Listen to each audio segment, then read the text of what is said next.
I thought I was paying for a stranger's bus ticket, but I was actually buying a warning. He leaned in, voice shaking, and told me not to wear my sister's custom gloss. He said to burn the tube. I laughed until I found the rose gold vial at the bottom of my purse exactly where he predicted. Then my phone lit up with her name, and one question that froze my blood. Did you put it on yet? My name is Lila Barnes, and at 29 years old, I had convinced myself that I was finally the protagonist of my own life. I lived in a studio apartment in Portland, Oregon, that smelled perpetually of roasted coffee and rain-damp concrete. I paid my own bills, cooked my own meals, and was currently fighting a losing war for a senior consultant position at Brightcrest Media. It was a boutique firm, the kind of place that prided itself on organic growth and ethical branding while working its employees into the ground. I had been awake for nearly 19 hours trying to salvage the proposal for the grand opening of a tech startup, and my brain felt like it was packed with wet cotton. That exhaustion was the only reason I was standing in the Willow Street bus depot on a Tuesday night. My car was in the shop, the victim of a cracked radiator I could not afford to fix until my next paycheck cleared, and the rideshare prices had surged to over $40 due to the weather. So, I stood there, submerged in the unique misery of a public transit hub during a downpour. The rain in Portland does not just fall, it occupies space. It was a heavy, relentless sheet of gray that blurred the neon signs outside into smeared watercolors of red and blue. Inside the depot, the air was thick enough to chew. It smelled of wet wool, floor cleaner that had clearly expired, and the metallic tang of old coins. The fluorescent lights overhead hummed with an angry, insectile buzz, flickering every few seconds in a way that made the shadows jump. It was crowded. People were huddled together not out of camaraderie, but out of a desperate need to avoid the leaks in the ceiling. I adjusted my grip on my purse, checking the time on the wall clock. It was missing the minute hand, but the hour hand sat just past 8. I just wanted to go home. I wanted to heat up leftover pasta, turn off my phone, and forget that Brightcrest Media existed for 8 hours. The line for the ticket kiosk was moving with agonizing slowness. There were 2 machines, but one had an out-of-order sign taped to it with blue painter's tape, leaving a single functional terminal for 30 frustrated commuters.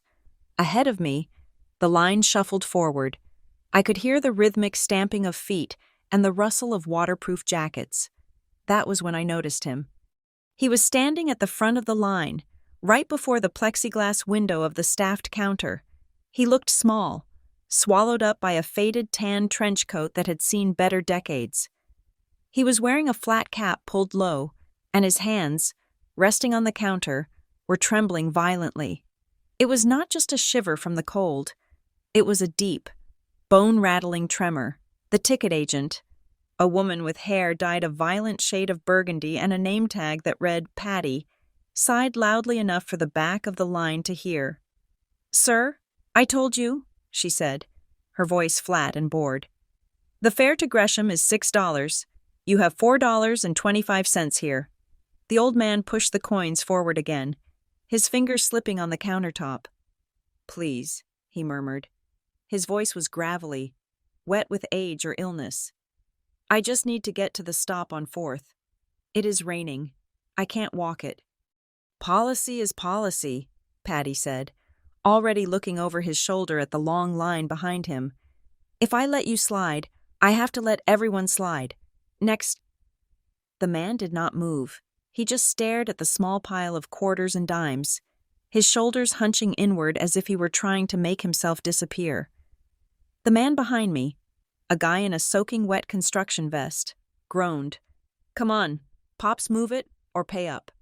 I felt a spike of irritation, but not at the old man. I looked at his back. He looked fragile, like a dried leaf that might disintegrate if someone brushed past him too hard. The cruelty of the scene, the warmth of the booth separated from him by an inch of glass. The indifference of the crowd struck a nerve. I was tired. I was broke, and I was stressed. But I had $2. I stepped out of the line and walked up to the counter. "I have got it," I said, my voice sounding louder than I intended in the sudden quiet. I reached into my pocket and pulled out a $5 bill. I slid it under the glass partition. "Just give him the ticket." Patty looked at me, one eyebrow raised, clearly annoyed that her power trip had been interrupted. She snatched the bill without a word, punched 3 buttons on her console, and the machine spit out a paper ticket with a mechanical whine. She slid the ticket and my change back across the metal tray. "There," she said, looking past us. "Next." I took the change and the ticket. The old man was still staring at the counter, frozen. I gently touched his arm, avoiding the wet fabric of his coat, and pressed the ticket into his hand. "Here," I said softly. "Go on. The bus is boarding at Bay 4. I expected a nod, maybe a mumbled thank you, or just a relieved sigh. I did not do it to be a hero. I did it because I wanted the line to move, and because watching him stand there was making my stomach turn. But he did not say thank you. He turned slowly, and for the first time, I saw his face. He was older than I thought, maybe in his 70s, with deep crevices running down his cheeks and eyes that were a startling, watery blue. But it was the expression in those eyes that made me freeze. It wasn't gratitude, it was terror.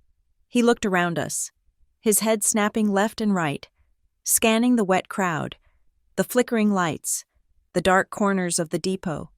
It was the look of a prey animal sensing a predator in the tall grass. Then, he stepped closer. He moved into my personal space, ignoring the social boundaries of the Pacific Northwest.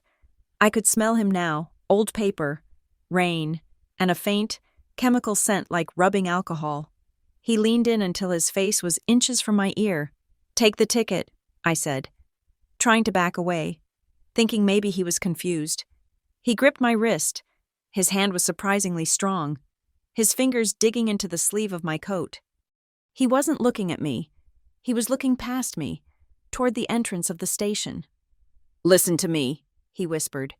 The sound was harsh, a rasp of air forced through a tight throat. "Sir, you are okay," I said, trying to pull my arm back. "Just catch your bus." "When she leaves," he hissed, his voice dropping so low I had to strain to hear it over the drumming of the rain on the metal roof. "When your sister leaves town, do not touch it." I stopped pulling. My heart gave a single, hard thump against my ribs. My sister, Blair.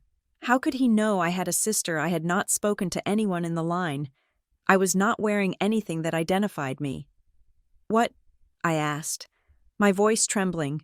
He tightened his grip, pulling me down slightly so he could speak directly into my ear. "The gloss, the custom gloss she gave you. Do not wear it. Do not apply it. Do not even open the tube." I stared at him, my mouth falling open. The ambient noise of the station, the announcements over the loudspeaker, the coughing, the shuffling feet seemed to fade into a dull roar. "How do you—" I started, but he cut me off. "If she leaves town," he said, his eyes finally locking onto mine with an intensity that made me want to run. "Burn the tube. Destroy it. Do not let it touch your skin." Then, as quickly as he had grabbed me, he let go. He turned and shuffled away, moving with a speed that belied his earlier frailty. He headed straight for the glass doors leading to the boarding bays, pushing through them and disappearing into the curtain of rain and diesel fumes outside. He did not look back, not once. I stood there, paralyzed, my hand still raised where he had gripped it. The people in line were staring at me now. The guy in the construction vest gave a snorting laugh. "Weirdo," he muttered. "That is what you get for being nice, lady." I forced a weak smile and stepped back into the flow of the crowd, but my legs felt unsteady.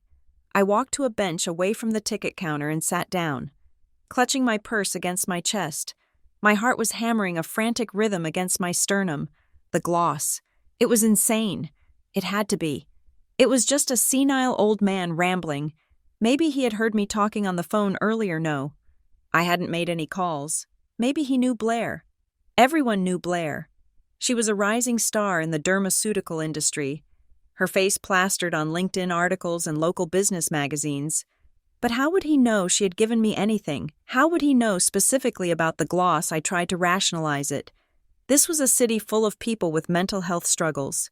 He probably shouted warnings at everyone who helped him. He probably told the guy before me to beware of red umbrellas and told the woman after me that her shoes were bugged. It was a coincidence. A terrifying, specific coincidence. I waited 20 minutes for my bus, my eyes darting around the station, half expecting him to come back, but the bay where he had gone remained empty. When my bus finally hissed to a halt in front of the station, I boarded with my head down, taking a seat near the back.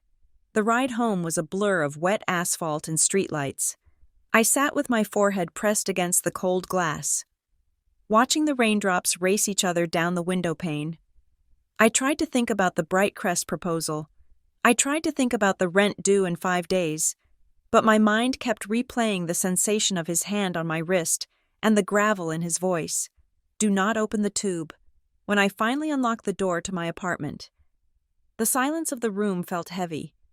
I locked the deadbolt behind me, something I usually did without thinking, but tonight I did it with deliberate force. I threw my keys into the bowl on the entry table and dropped my purse onto the sofa. I needed a shower. I needed to wash the smell of the bus depot and the phantom feeling of the old man's grip off my skin. But I didn't go to the bathroom. I stood in the middle of my living room, staring at my purse. It was a large leather tote, filled with the debris of my life: a laptop, chargers, receipts, gum wrappers, and a makeup bag. He is crazy, I told myself aloud. He is just a crazy old man. Lila, let it go. But my hand moved on its own. I reached into the bag. I bypassed the laptop. I bypassed the wallet. My fingers dug to the bottom, pushing aside a tangle of headphones. And then I felt it. It was cold. Colder than the room temperature should have allowed. It felt smooth and heavy, like a bullet. I pulled it out. The tube of lip gloss shimmered under the warm light of my living room lamp.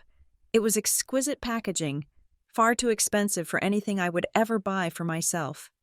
It was rose gold, sleek and minimalist, with no label. Just a heavy, satisfying weight in my palm. Blair had given it to me 2 days ago. She had called it a prototype. A custom blend, she had said, flashing that perfect, practiced smile. Just for you, Lila, because I want you to shine. I held it up to the light. The liquid inside shifted sluggishly, a deep, rich pink with flecks of gold suspended in the formula. It looked beautiful. It looked harmless. It looked like a gesture of sisterly love from a woman who rarely gave anything without a price tag attached. I had thrown it in my bag and forgotten about it. I had not told a soul. I had not posted it on Instagram. I had not mentioned it to my coworkers. So how did the old man know I sat down on the edge of the sofa? The tube feeling like a piece of ice in my hand, I thought this was just a coincidence, a random firing of neurons in a stranger's deteriorating mind. I wanted to believe that. I wanted to laugh it off, take a hot shower, and go to sleep. But then I remembered his eyes. They hadn't been cloudy with confusion. They had been sharp, lucid, terrified. They were the eyes of a man who had seen something terrible and recognized the beginning of it happening again. My phone buzzed on the coffee table, the sound making me jump so hard I nearly dropped the gloss. The screen lit up, cutting through the dim room. One new message. Sender Blair. I stared at the name. My thumb hovered over the screen. Trembling just slightly, I unlocked the phone. Blair. Did you put it on yet? The text sat there, innocent and horrifying. Blair. I need to see how the color settles on you. Send me a pic. Don't forget. I need you glowing for the showcase. My blood turned cold. I looked from the glowing screen to the rose gold tube in my hand. The silence in the apartment suddenly felt very loud, as if the walls were holding their breath. The old man's whisper echoed in my head, louder than the rain against the window. When your sister leaves town, do not touch the gloss. I set the tube down on the table. I did not put it back in my purse. I placed it in the center of the coaster. as if it were a radioactive isotope that required containment. I backed away from it, retreating into the kitchen, but I could feel its presence. Something was wrong. Something was deeply, violently wrong. And for the first time in my life, I realized that the danger wasn't a stranger in a dark alley. The danger had been gift-wrapped and handed to me with a smile. I looked at the phone again. Blair was typing. Blair Lila. "You there?" I swallowed hard, the taste of fear metallic in my mouth. I had paid $3.50 for a bus ticket, and in exchange, I had bought a ticket into a nightmare. To understand why my hands were shaking as I stared at that tube of gloss on my coffee table, you have to understand the specific frequency of fear my sister, Blair, instills in me. It is not the fear of physical violence. It is the fear of being found wanting. It is the fear of being inspected, categorized, and dismissed. 2 days ago, the rain had been lighter, a polite drizzle rather than the deluge I had just escaped at the bus station. It was Sunday morning. I was in my apartment, wearing oversized sweatpants and nursing a mug of tea that had gone lukewarm, trying to summon the energy to clean my kitchen. My life felt small, manageable, and entirely my own. Then Blair arrived. She did not knock. She texted me outside 5 seconds before I heard the purr of an engine that cost more than my entire college education. When I looked out the window, I saw her silver sedan idling at the curb, gleaming despite the gray weather, looking dangerously out of place parked between a dented pickup truck and a hatchback held together by bumper stickers. By the time I buzzed her in and opened my door, Blair was already halfway up the stairs. She did not look like she had just walked up 3 flights in stilettos. She looked airbrushed. Her hair was a geometric bob, sharp enough to cut glass, and her trench coat was a pristine cream color that dared the world to stain it. "Lila," she said. It was not a greeting. It was an observation. She stepped into my apartment, her eyes immediately scanning the room. She cataloged the stack of unpaid bills on the counter, the throw blanket bunched on the sofa, and the single dead succulent on the windowsill. She did not say anything about the mess, which was worse than if she had screamed about it. Her silence was a judgment that settled over the room like dust. "You look tired," she said, pulling a pair of leather gloves off her hands, finger by finger. "Are you sleeping? You have shadows under your eyes." "I am working a lot," I said, instinctively smoothing my hair, trying to make myself look less like a disaster. "Brightcrest is pushing for that contract renewal. It is crunch time." Blair smiled. It was the smile she used for investors and difficult board members, tight, polite, and not reaching her eyes. "Brightcrest," she said, tasting the word as if it were a cheap wine. "You are still playing with that little agency. Cute." She walked over to my small dining table and set down a black shopping bag. It was embossed with the silver logo of her company, Luminara Dermatech. "I am not here to talk about your job," she said, her voice shifting, becoming smoother, almost maternal. "I am here because I have something for you, something special." She reached into the bag and pulled out a small box wrapped in pearlescent silk paper.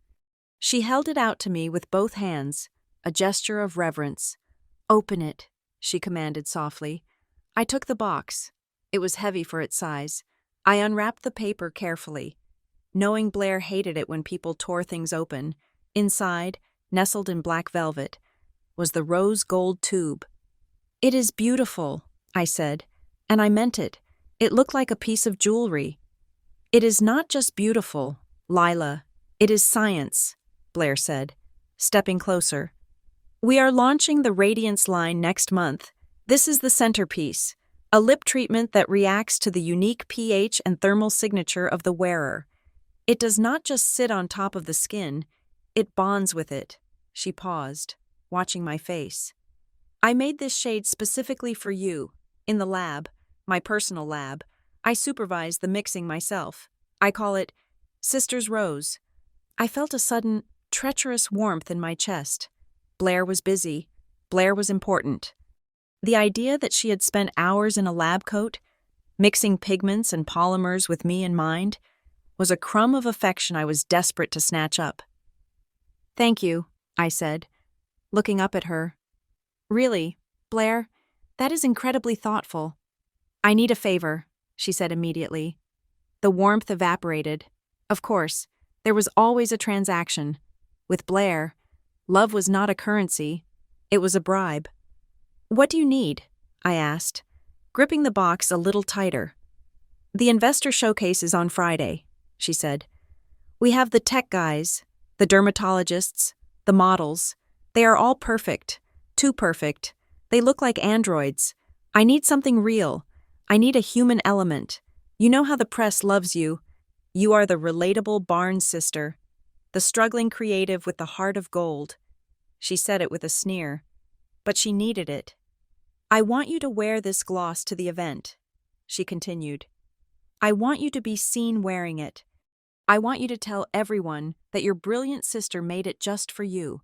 It softens my image. It makes the brand look familial. Warm." I hesitated. "I have a lot of work. Blair, I do not know if I can take the night off to play mannequin." Blair's eyes narrowed slightly. "Lila, do not be difficult. This matters. The board is watching me on this launch. If this goes well, Luminara secures the European distribution rights, and—" She paused, tilting her head. "If I secure those rights, I will need a new media partner for the West Coast campaign. A partner with a more boutique feel, like Brightcrest, perhaps." My breath hitched. She knew exactly where to hit. My agency was struggling. If I brought in the Luminara account, I would not just save my job, I would be a partner within a year. It was the break I had been bleeding for. "You would hire us?" I asked. "If the showcase is a success," she said. "And for that, I need everything to go perfectly, including you." She reached out and touched the box in my hand, her fingernail tapping against the velvet. "You will wear it, right?" she asked. Her voice was light, but the air in the room felt heavy. "Promise me. In fact, why do you not try it now? I want to see." I started to open the cap. "No," she said sharply. I froze. "Not now," she corrected herself, her voice smoothing out instantly. "Not when you are wearing that." She gestured vaguely at my sweatpants. "Wait for the event, or at least wait until you're put together. It deserves a proper canvas. But promise me you will wear it." "I promise," I said. "Good." She stepped closer, invading my personal space. She reached up and tucked a strand of hair behind my ear, her hand lingering near my jawline. Then, she looked at my mouth. It was not a casual glance. She stared at my lips with a focus that made my skin crawl. Her eyes were wide, unblinking, dilating slightly. It was the way a surgeon looks at an incision site, or perhaps the way a child looks at an anthill before dropping a rock on it. It was a look of anticipation. "You have such full lips," she murmured. "It is going to absorb perfectly. The absorption rate is critical." "Blair?" I asked, stepping back. "You are being weird." She snapped back to reality, the mask sliding back into place. "I am just a perfectionist, Lila. You know that. I want you to look your best." She checked her watch, a platinum piece that cost more than my car. "I have to go. Lunch with the CFO. Do not forget, wear the gloss, and send me a picture when you try it on. I want to see the color saturation before the big night." "Okay," I said. "I will." She turned and walked out the door without saying goodbye. The click of the latch echoed in the empty apartment. I had stood there for a long time after she left. Holding the box, I had felt relieved that she was gone, but also unsettled. Why had she been so intense about me waiting to wear it? Why the obsession with the absorption? And that job offer, it was too perfect. It was the carrot she knew I would run until my lungs burst to catch. Now, back in the present, sitting in my dim living room with the rain hammering against the glass, that memory replayed in high definition. I looked at the phone screen. "Blair, did you put it on yet?" I looked at the gloss. The old man at the bus station had not just been rambling. He had known. He had known about the sister. He had known about the gloss. He had known about the specific danger of applying it. When she leaves town, Blair was leaving for a conference in Seattle the morning after the showcase. That was the timeline. I felt a cold realization settle in my stomach. Heavier than the pasta I had planned to eat. This wasn't just a gift. This was a Trojan horse. And the person who had wheeled it into my life, who had smiled and promised me a future, was the same person who had shared a bedroom with me for 18 years. If the old man was right, my sister was not trying to help my career. She was trying to do something else entirely. But why I needed that contract? I needed the money. I needed the validation. Blair knew that. She had weaponized my own ambition against me. I picked up my phone. I could not ignore her. If I did not answer, she would call. If I did not answer the call, she would come over. And I could not let her know that I knew. Not yet. I typed a reply, my fingers feeling numb. Me, not yet. Just got out of the shower. Saving it for a fresh face, I hit send. Almost immediately. 3 dots appeared. Blair, good. Make sure you use a lot. I want it to really pop. I put the phone down and stared at the rose gold tube. It sat there, innocent and deadly. The urge to open it, to just swipe a tiny bit on my hand to see if I was crazy, was overwhelming. But then I remembered the old man's gripping hand. Burn it. I could not burn it. I needed to know what it was. And more importantly, I needed to know why Blair wanted it on my mouth so badly that she would drive across town on a Sunday to deliver it herself. I wasn't going to wear it, but I wasn't going to destroy it either. I stood up and walked to the kitchen, grabbing a pair of latex cleaning gloves from under the sink. My hands were steady now. The fear had not gone away. But it had changed. It had hardened into something sharp and cold. If Blair wanted a test subject, she was going to get one, just not the one she expected. I stood in the center of my kitchen, the yellow rubber gloves reaching up to my elbows, feeling ridiculous and entirely necessary. The apartment was silent except for the relentless drumming of the rain against the window pane, a sound that had transformed from a comforting rhythm into a cage of noise. I held the rose gold tube in my left hand.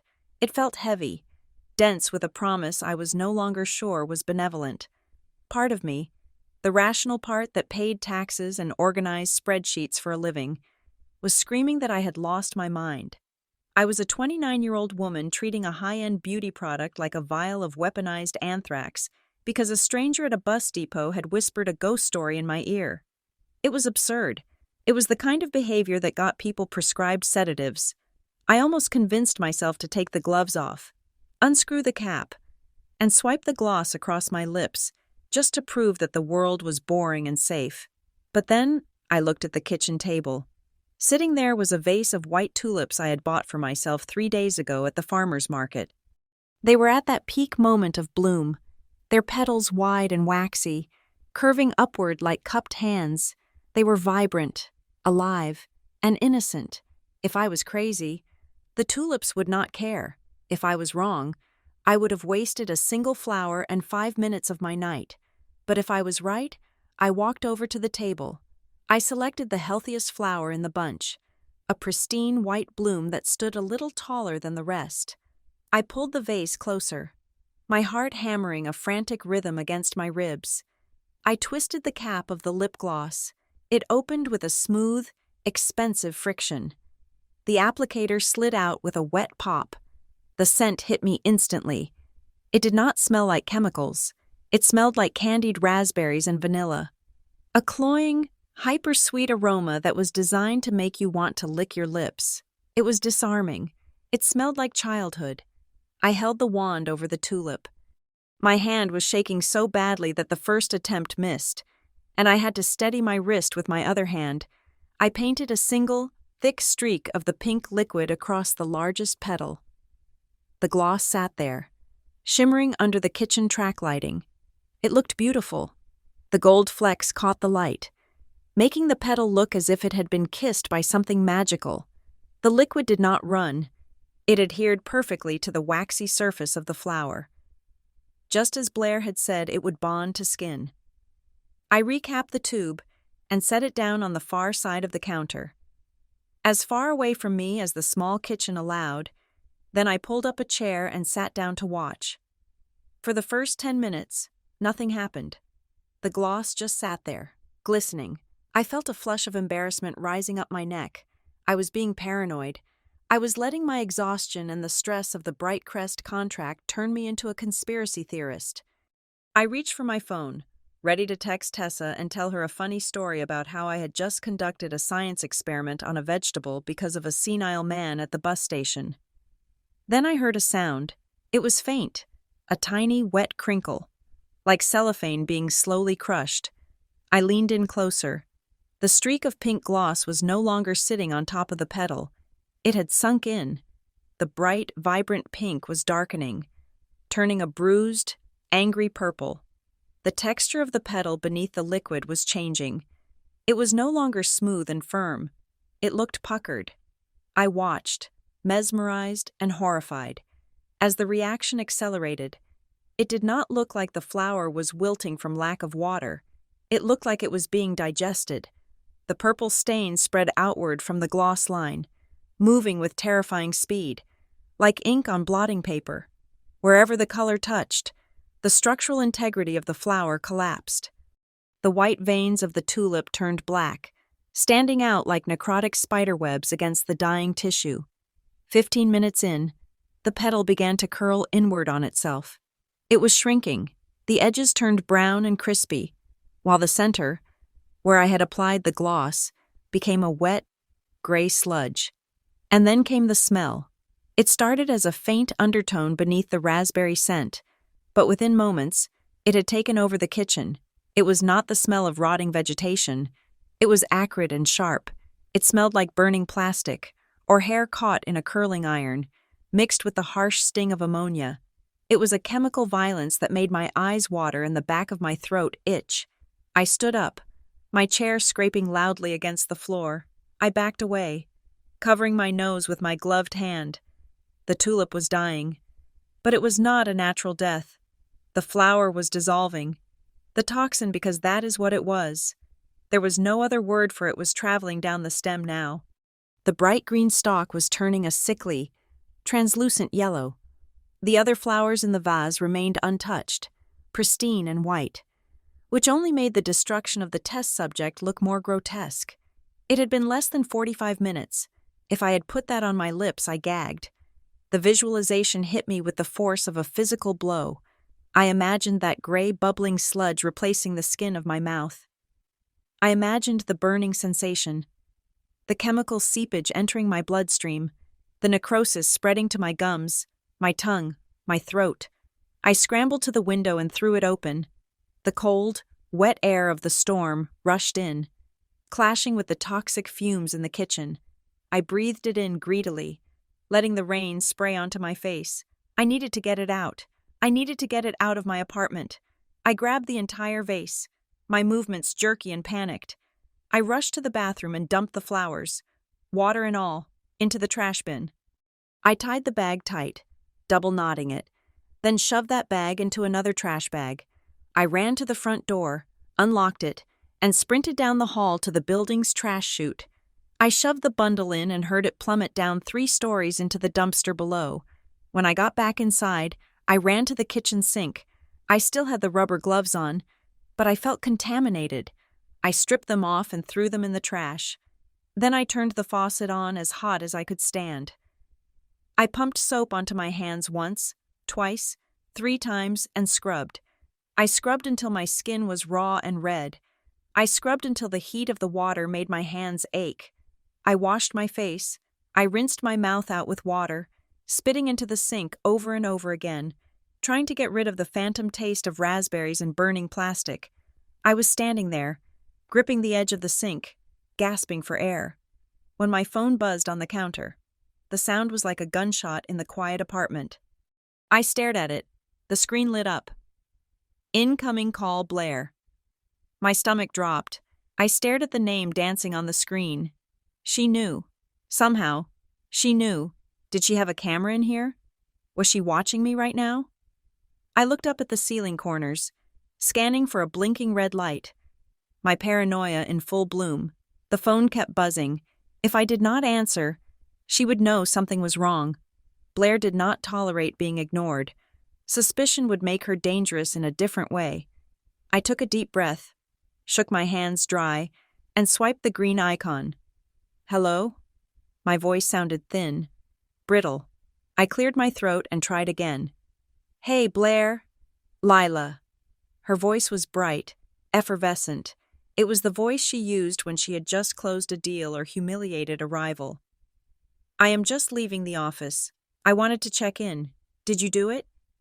The question hung in the air. Did you do it? I looked at the empty spot on the table where the vase had been. The smell of burnt plastic still lingered faintly in the air. A ghost of the violence I had just witnessed. I stalled, my mind racing. I could not tell her the truth. I could not tell her I knew. If I did, she would spin it. She would say I did it wrong, or that the flower reacted differently than skin. Or worse, she would realize the game was up and change her tactics. I needed time. I am doing it right now, I lied. The words tasted like ash. I am standing in front of the mirror. Oh, perfect, Blair exclaimed. I could hear the smile in her voice. It was a wet, sharp sound. How does it feel? Is the texture smooth? It is very smooth, I said, my eyes fixed on the rose gold tube sitting on the counter. It smells nice, like berries. And the color, she pressed. Is it settling? It might tingle a little at first. That is just the active agents bonding. Do not wipe it off if it stings. Okay, that means it is working. She wanted it to hurt. She was preparing me for the pain so I would endure it.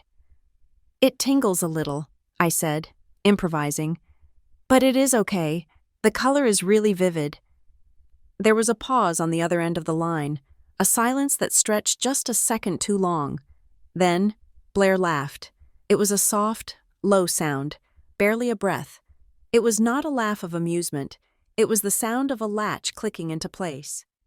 Good, she said. I knew it would look devastating on you. Keep it on. Lila, let it set for at least an hour.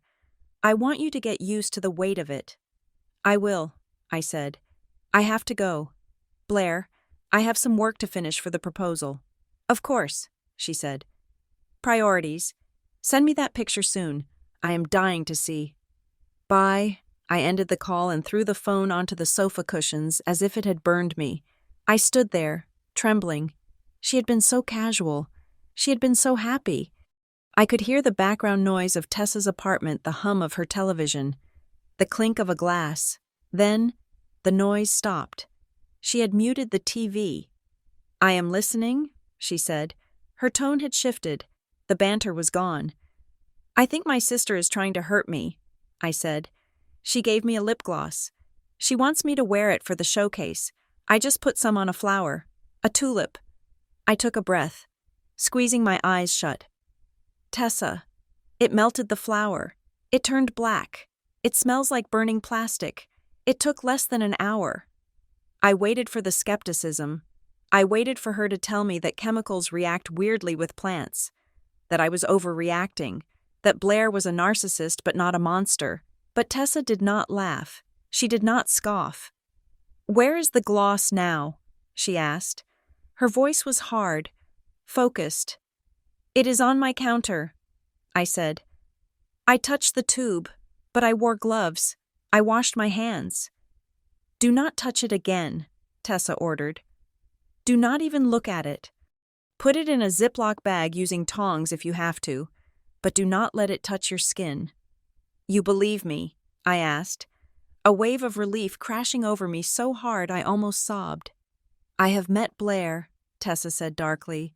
I have seen the way she looks at you when you are the center of attention. I believe you. She paused, and I heard the sound of keys jingling. I am coming over, she said, but we need more than just my opinion. We need proof, real proof, not a dead flower. What do we do? I asked. I know a guy, Tessa said. He used to work for the FDA before he went private. He owes me a favor. We are going to take that tube to him tonight. If there is something in there, He will find it. Tonight, I looked at the window. The storm was raging outside. Tonight, Tessa confirmed, because if Blair is making a move this big, she is on a timeline, and we are already behind. She hung up.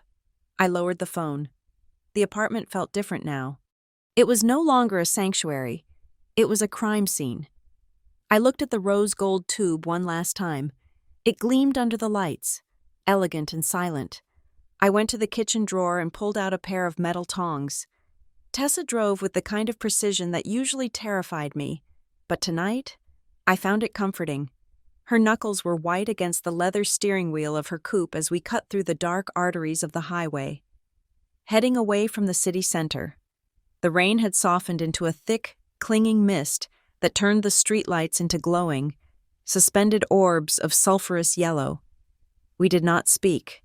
The silence in the car was heavy, filled with the unspoken reality of the Ziploc bag resting on my lap.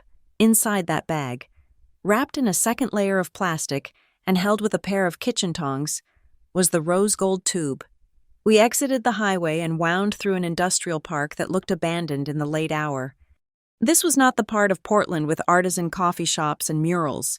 This was the part where logistics companies and storage facilities lived in nondescript concrete blocks. Tessa pulled up to a low gray building with a modest sign that read, Pierce Analytical. There were no lights on in the front lobby, but a single security light buzzed over a steel side door.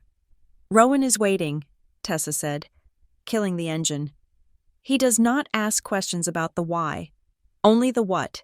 Just give him the sample and tell him what you saw. I nodded, my throat tight. I felt like I was carrying a bomb.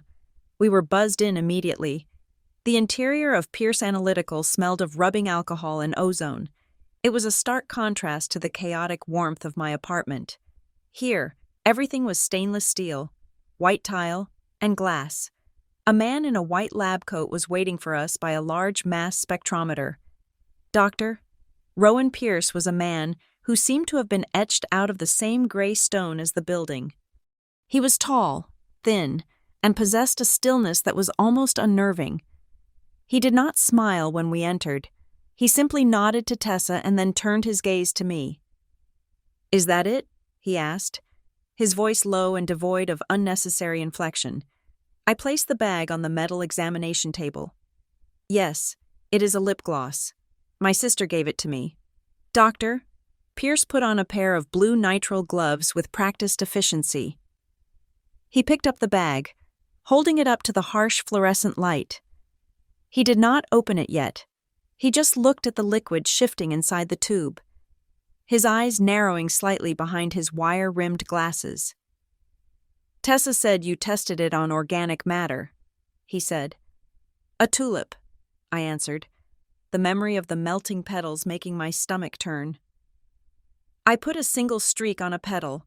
Within 45 minutes, the flower turned black and collapsed. It smelled like burning plastic and ammonia. Doctor. Pierce looked at me then, and for a second, the professional mask slipped. A flicker of genuine disturbance crossed his face. A cosmetic product should not cause rapid necrosis in plant tissue. Even high-acidity peels do not react that violently. He walked over to a fume hood and placed the bag inside behind the safety glass. I need to run a full spectrum analysis, gas chromatography and mass spectrometry first. I want to see the chemical signature before I even think about testing pH levels. How long? Tessa asked, leaning against the door frame, her arms crossed. Preliminary results, maybe 2 hours. A full breakdown will take all night. Doctor, Pierce said, already reaching for a pipette. He paused and looked back at me. Do not touch this again. Do not breathe the fumes if you can avoid it. If this contains what I suspect it might, based on your description of the smell, it is volatile. What do you suspect? I asked, my voice barely a whisper. I suspect, he said, turning back to his machines, that this was never meant to be put on a human being. The finality in his tone made the air in the room feel thin. I needed to get out. I needed fresh air, even if that air was damp and cold. I'm going to step outside for a minute, I told Tessa. I need to breathe. Stay close to the door, she warned. I will stay here with Rowan. I walked back down the hallway and pushed open the heavy steel side door. The night air hit me like a wet towel. The mist had thickened, swirling around the parking lot lights in ghostly currents. I wrapped my coat tighter around myself, shivering not from the cold, but from the adrenaline crash. My mind was racing, trying to reconcile the image of my sister perfect, poised Blair with the person who had handed me a chemical weapon wrapped in silk. I walked a few paces away from the door, toward the edge of the light, trying to find a quiet spot to call my parents. I did not know what I would say, but I just wanted to hear their voices. I wanted to hear normal life. As I rounded the corner of the building, near a row of large dumpsters, I saw a figure. He was wearing a gray maintenance jumpsuit, the kind with reflective strips across the shoulders, and he was pushing a mop bucket. He looked like any other janitor finishing a late shift in an industrial park. I almost turned around to give him privacy, but then he stopped. He looked up. Under the brim of a generic baseball cap, I saw those same watery, terrified blue eyes. It was the man from the bus station. My breath caught in my throat. I froze, my hand instinctively going to my pocket where my pepper spray was, but he did not move toward me aggressively. He looked around, scanning the parking lot, checking the roofline of the building, checking the single security camera mounted over the loading dock. "Mr. I started, my voice shaking. He moved fast. He dropped the mop handle and stepped into the shadow of the building, gesturing frantically for me to follow him. "Not here," he hissed. "The camera has a wide angle. Move to the blind spot." I hesitated. Every instinct I had been taught said, do not follow strange men into dark corners. But he had been right about the gloss. He had been right about everything so far. I took a step toward him, moving out of the halo of the security light. "Who are you?" I demanded, keeping my distance. "How are you here?" "My name is Walter Hayes," he said. His voice was steadier now than it had been at the station, but it still carried the rough edge of someone who had spent too much time staying silent. "I work 2 nights a week cleaning the warehouse next door. It keeps me invisible." "You followed me?" I asked. "No," Walter said. "I knew you would come to a place like this if you were smart. And you look smart. I just did not know which one, so I have been keeping an eye on the few private labs in the county that handle toxicology. I got lucky." He took off his cap, wringing it in his hands. His hair was thin and white, plastered to his skull by the damp air. "I need you to listen to me, Miss Barnes. I did not just tell you that warning because I'm crazy. I told you because I used to sign the safety certificates for the things your sister sells." I stared at him. "You worked for Luminara for 12 years. Walter said, "I was a quality assurance contractor. My job was to make sure that the pH levels were balanced, that the bacterial counts were 0, that the preservatives were stable. I was good at it. I was the guy who stopped a batch of moisturizer from going out because the vitamin C concentration was 0.2% too high." He looked down at his hands that were now calloused and stained with cleaning fluid. "I was fired 6 months ago," he continued softly. "They said it was restructuring, but it was because I asked the wrong question about a batch code that did not exist in the official logs." "What batch code?" I asked, stepping closer. "It does not matter now," Walter said. "What matters is what I saw before I left. You are not the first one, Miss Barnes." The wind picked up, sending a scatter of dead leaves skittering across the asphalt. The sound sounded like footsteps, and we both jumped. "What do you mean?" "I am not the first one," I asked, my heart hammering against my ribs again. Walter looked me dead in the eye. 3 years ago, there was a woman named Cassie Monroe. She was a junior marketing executive at Luminara.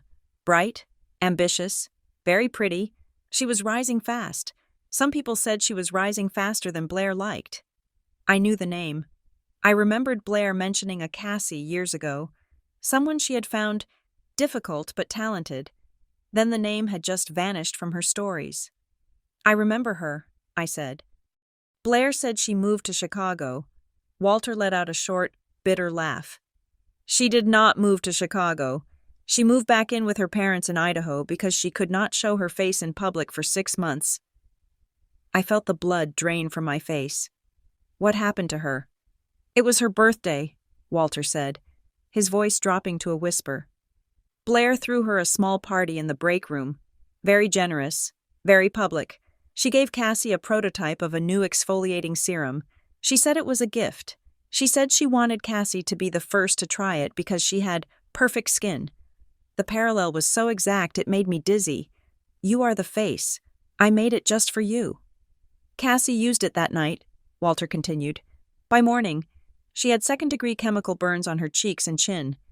It looked like she had washed her face with acid. The official internal report, the one I was told to file, said she had a rare idiopathic allergic reaction to a common preservative. They paid her a settlement to sign a non-disclosure agreement, and she left. But it wasn't an allergy, I said. It wasn't a question. I tested the residue in the bottle she returned. Walter said, there was a compound in there that I had never seen on a cosmetic manifest. It was a corrosive agent, something used in industrial cleaning, but modified to smell sweet. It was not an accident. You do not accidentally drop 3 milliliters of industrial stripper into a face serum. Why didn't you go to the police? I asked, my voice rising. With what proof? Walter snapped, his eyes flashing. I was a contractor. The sample was destroyed per protocol. The digital logs were wiped. And Blair, your sister, has lawyers who could make it look like I tampered with the sample myself to blackmail the company. I have a pension. I have a sick wife. I was a coward. He looked away. Shame etched into the deep lines of his face. I stayed quiet. I took my paycheck. And then they fired me anyway because they knew I knew. He reached into the pocket of his jumpsuit and pulled out a folded piece of paper. He didn't hand it to me, but he held it tight. I saw you, he said. Last week. I went back to the office to try and get some of my personal things they had boxed up. I saw your picture on Blair's desk, the one of you two at that beach house. You were laughing. She wasn't. I knew the photo. It was from a family trip to Cannon Beach 4 years ago. I was laughing because a wave had just soaked me. Blair was standing next to me, perfect in her sunglasses, looking at me. I had always thought she was looking at me with amusement. I looked at that photo, Walter said, and I saw the way she had stabbed a pushpin into the frame, not into the wood, into your side of the picture, right through your shoulder. He took a shaky breath. Then I heard her on the phone. She was talking to the lab manager. She was asking about thermal activation and delay periods. She used your name. She said, Lila needs to look breathtaking. That doesn't mean, I started, but I couldn't finish the sentence. It means exactly what you think it means, Walter interrupted. You are not a random target, Miss Barnes. Cassie was just a rival at work. You are blood, and whatever she has put in that gloss, it is worse than what she gave Cassie. I can feel it. He stepped closer, invading my space again, but this time, it didn't feel threatening. It felt desperate. I have been following her movements. I knew she was meeting you. I tried to catch you at your apartment, but I was too late. The bus station was the first time I could get close without her seeing me. Why are you telling me this now? I asked. If you are so scared of her lawyers. Because I am tired of being a coward, Walter said, and because I know what that stuff does. If you put that on your lips, it won't just scar you. It might kill the tissue deep enough to affect your ability to speak. She doesn't just want to hurt you. She wants to silence you. The door to the lab opened behind me. A beam of light cut across the asphalt. Lila, Tessa's voice called out. Rowan has something. You need to come in. I turned back to Walter, but he was already moving. He pulled his cap down low and picked up his mop bucket. Go, he whispered. Get the results. And when you realize I am right, do not go to the police yet. They won't understand the science. You need more. Wait, I said. How do I find you? You don't, Walter said, retreating into the darkness of the loading bay. I will find you. Just do not let her win. I watched him disappear into the shadows. A ghost in a gray jumpsuit. My heart was pounding so hard I could feel it in my throat. I turned and ran back toward the open door, back to the sterile light of the lab. Knowing that whatever Dr. Pierce had found, it was going to confirm the nightmare that Walter had just illustrated for me. My sister didn't just hate me. She had been practicing on other people to learn how to destroy me perfectly. The printer in the corner of the lab whirred to life, the sound harsh and rhythmic against the backdrop of the humming ventilation systems. It was a mundane noise, the kind I heard every day at the Bright Crest office, but in the sterile cold of Pierce Analytical, it sounded like a judge hammering a gavel. I sat on a metal stool, my hands clasped so tightly in my lap that my knuckles had turned the color of old ivory. Tessa stood by the window, watching the parking lot where Walter had disappeared into the shadows, while Dr.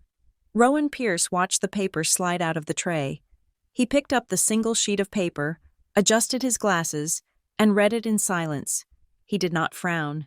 He did not gasp.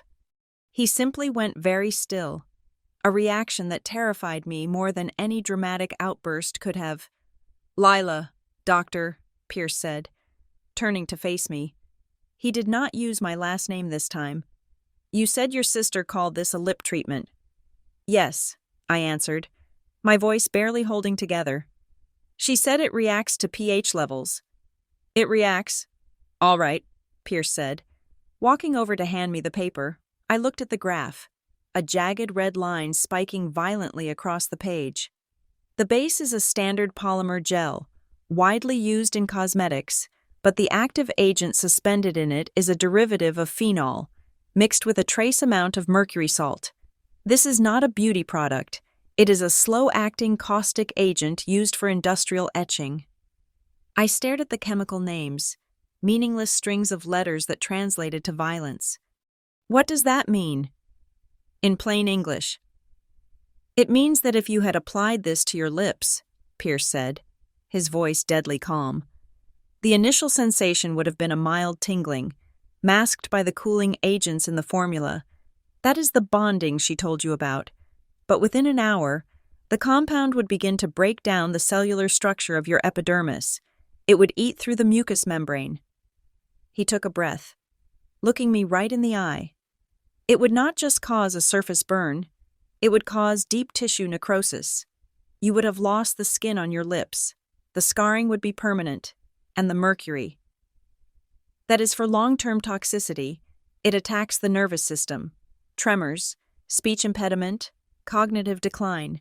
It is designed to ruin you, Lila, not just your face, but your mind." The room seemed to tilt. I grabbed the edge of the table to steady myself. This wasn't just cruelty, this was an attempt to dismantle who I was. Blair didn't just want to embarrass me at the showcase, she wanted to erase me. She wanted to turn me into a cautionary tale, a stuttering, scarred invalid that she could pity publicly while she took everything I had ever worked for. "I am calling the police," I said. The decision felt solid, immediate. I reached for my phone on the counter. "I have the text messages. I have the sample. I have the witness. This is assault. This is attempted poisoning." "Put the phone down, Lila," Tessa said. I spun around, staring at my best friend in disbelief.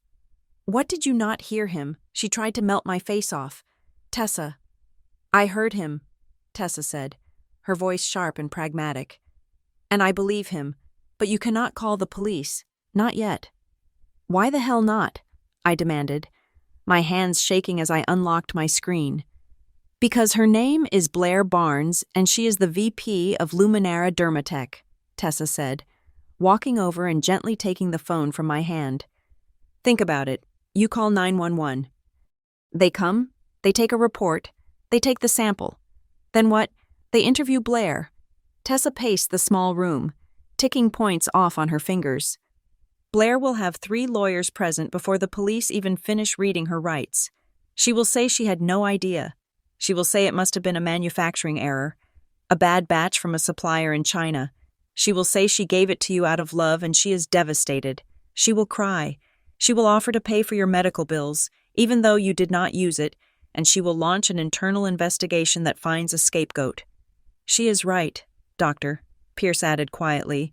This compound, it is nasty, but it is made of ingredients that could theoretically be found in a lab that makes chemical peels. Just in the wrong concentrations, it creates plausible deniability. Unless you have a video of her pouring the poison into the tube, you cannot prove intent. It becomes a civil suit, not a criminal case, and she has more money than you. I slumped back onto the stool, the fight draining out of me. They were right. Blair was a master of narrative control. She would spin this. She would turn herself into the victim of corporate sabotage, and I would just be the collateral damage who tried to sue her own sister. So we do nothing, I whispered. We just let her get away with it. I have to move, change my name. The door to the lab opened with a heavy clank. We all turned. Walter Hayes stood in the doorway. He had evidently been listening from the hallway, or perhaps he just knew exactly when to enter. He was holding a thick manila envelope in his stained hands. "You do not do nothing," Walter said, his voice raspy but firm. "And you do not run." He walked to the metal table and placed the envelope next to the damning lab report. "I kept these," Walter said. "I should have burned them when they fired me, but I kept them. It is my insurance policy. And now, it is your ammunition." I opened the envelope. Inside were photocopies of emails, printed on standard office paper. They were dated 3 years ago. Subject: Reproject Radiance, Stability Concerns. From Walter Hayes to Blair Barnes. "Blair, the pH levels in the beta batch are fluctuating wildly. If we add the bonding agent you requested, we risk caustic reaction. We need to delay." From Blair Barnes to Walter Hayes. The timeline is non-negotiable. Walter, adjust the sensors. If the numbers look bad, it is because you are measuring them wrong. Make it work. I need a reaction that lasts. We are not making moisturizer. We are making a statement. There were notes, too. Handwritten scribbles on lab manifests describing adverse effects on test subjects that were never officially recorded. "This proves she knew the risks," Walter said.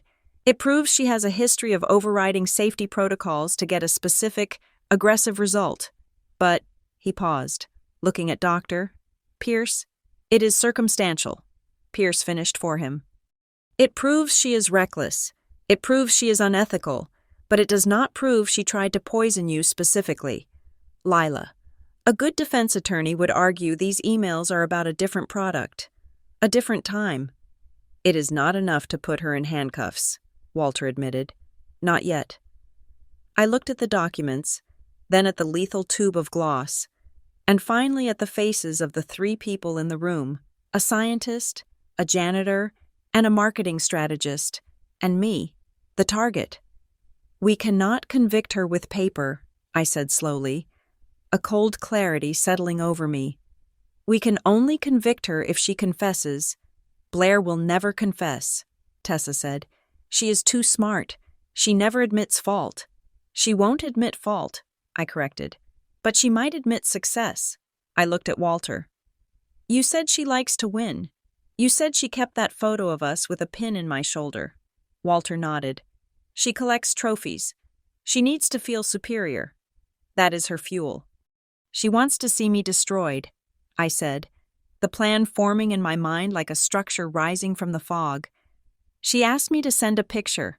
She wants to see the damage. She wants to see me humiliated at the showcase. That is the payoff. If I don't give her that, she will be suspicious. But if I do give her that," I turned to Tessa. "The showcase, it is at the Crown Spire Hotel, right?" "Yeah," Tessa said, eyeing me warily. "Friday night, Ballroom B. Does Brightcrest still work with that AV company Soundstream?" Tessa's eyes widened. She saw where I was going. "Yeah, Mike runs the board for them. He owes me a favor for getting him that gig at the music festival last year." "The showcase will have a main stage," I said, thinking aloud. "Big screens for the product demos, and there will be a VIP room. Blair always demands a VIP room for private consultations with high-level investors." "She does," Walter confirmed. She likes to hold court where the rabble cannot hear. If I show up, I said, my voice gaining strength. If I show up looking exactly like she wants me to look, broken, scarred, terrified, she won't be able to help herself. She will want to gloat. She will want to take credit for the masterpiece she created. You want to wear the gloss? Pierce asked, alarmed. No, I said. I want to fake it. I want to walk into that ballroom with a mask of burns so realistic that even she believes it. I want to create a scene so public, so devastating, that she has to pull me into that private room to manage the crisis. I turned to Tessa. Can Mike rig the VIP room, cameras, microphones, something that feeds directly to the main stage? Tessa bit her lip, her mind racing through the logistics. It is risky. The hotel has security, but if we treat it like a technical glitch or a live feed setup that wasn't turned off, Mike could hide a transmitter in the floral arrangements. Or better yet, she looked at my purse. You carry it. A wire, I asked. No, too complex, Tessa said. A Bluetooth transmitter. High fidelity. We hide it in your clutch. Mike patches the signal into the master audio board. When you are in the room with her, he pushes the fader up. Her voice goes out to the ballroom speakers, live. If she sees a microphone, she stops talking, Walter warned. She won't see a microphone, I said. She will only see me. She will be too busy enjoying her victory to look at my bag. Doctor, Pierce cleared his throat. I can write a report, he said. A forensic toxicology report, official letterhead, notifying the victim of the specific poison found in their system. If you hand that to her, it forces a reaction. It tells her that someone knows, which will make her panic and speak faster. Perfect, I said. Walter stepped forward, his face grave. Miss Barnes, you need to understand what you are walking into. Blair is not just a jealous sister. She is a predator. When she thinks she has won, she drops the mask. It is ugly. If you are in that room with her, alone, and she realizes it is a trap, she might not just use words. I know, I said. I remembered the grip of his hand at the bus station. I remembered the cold metal of the tube. But I am not going to be the little sister anymore. I am done being the one who needs protection. This is dangerous, Tessa said, though I could see the excitement sparking in her eyes. We are talking about entrapment, public humiliation. If this goes wrong, she sues you for defamation and wins everything. It won't go wrong, I said, trying to convince myself as much as them. Because she is arrogant. She thinks I am stupid. She thinks I am vain. She thinks I am so desperate for her approval that I would smear acid on my mouth just because she asked me to. I picked up the tube of gloss from the table. It was double-bagged now, harmless behind the plastic. I need to go shopping, I said. I need special effects makeup, the kind they use for horror movies, and I need another tube of gloss, something that looks exactly like this, but harmless. I need to swap them. I can get you the makeup, Tessa said. My cousin works in theater production. I will handle the documents, Walter said. I will make copies of everything. If she tries to deny the internal emails, I will walk onto that stage myself. And I will have the full toxicology analysis ready by Friday morning, Pierce said. Signed, sealed, and undeniable. We stood there in the cold lab, a strange, disjointed team bound together by a shared enemy. The rain was still falling outside, but I no longer felt like I was drowning in it. I felt like the storm. Friday night, I said. She wants a show. We are going to give her the performance of a lifetime. One thing, Walter said, raising a finger.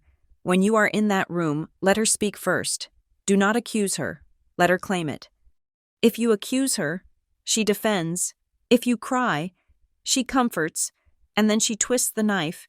You have to make her feel safe enough to brag. I will, I promised. And Lila, Tessa said, her hand on my shoulder. You have to look bad. You have to look ruined. Can you do that? Can you let the world see you like that? I thought about the years of subtle digs, the backhanded compliments, the way Blair had systematically eroded my confidence while polishing her own halo. I thought about Cassie Monroe, hiding in Idaho with a scarred face. I am not doing this for my vanity, Tessa, I said. I am doing this to burn her down. I looked at the clock on the wall. It was 3 a.m. We had 48 hours to orchestrate the destruction of a titan. Let's get to work, I said. The sign above the door said Starstruck Effects, tucked away in a strip mall between a dry cleaner and a failing pet store.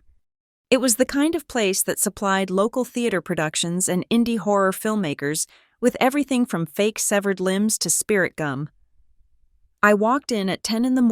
on Wednesday, wearing oversized sunglasses and a hat, feeling less like a customer and more like a criminal casing a bank. I did not want the clerk to remember me, but I needed the good stuff. I needed the kind of makeup that did not look like Halloween paint.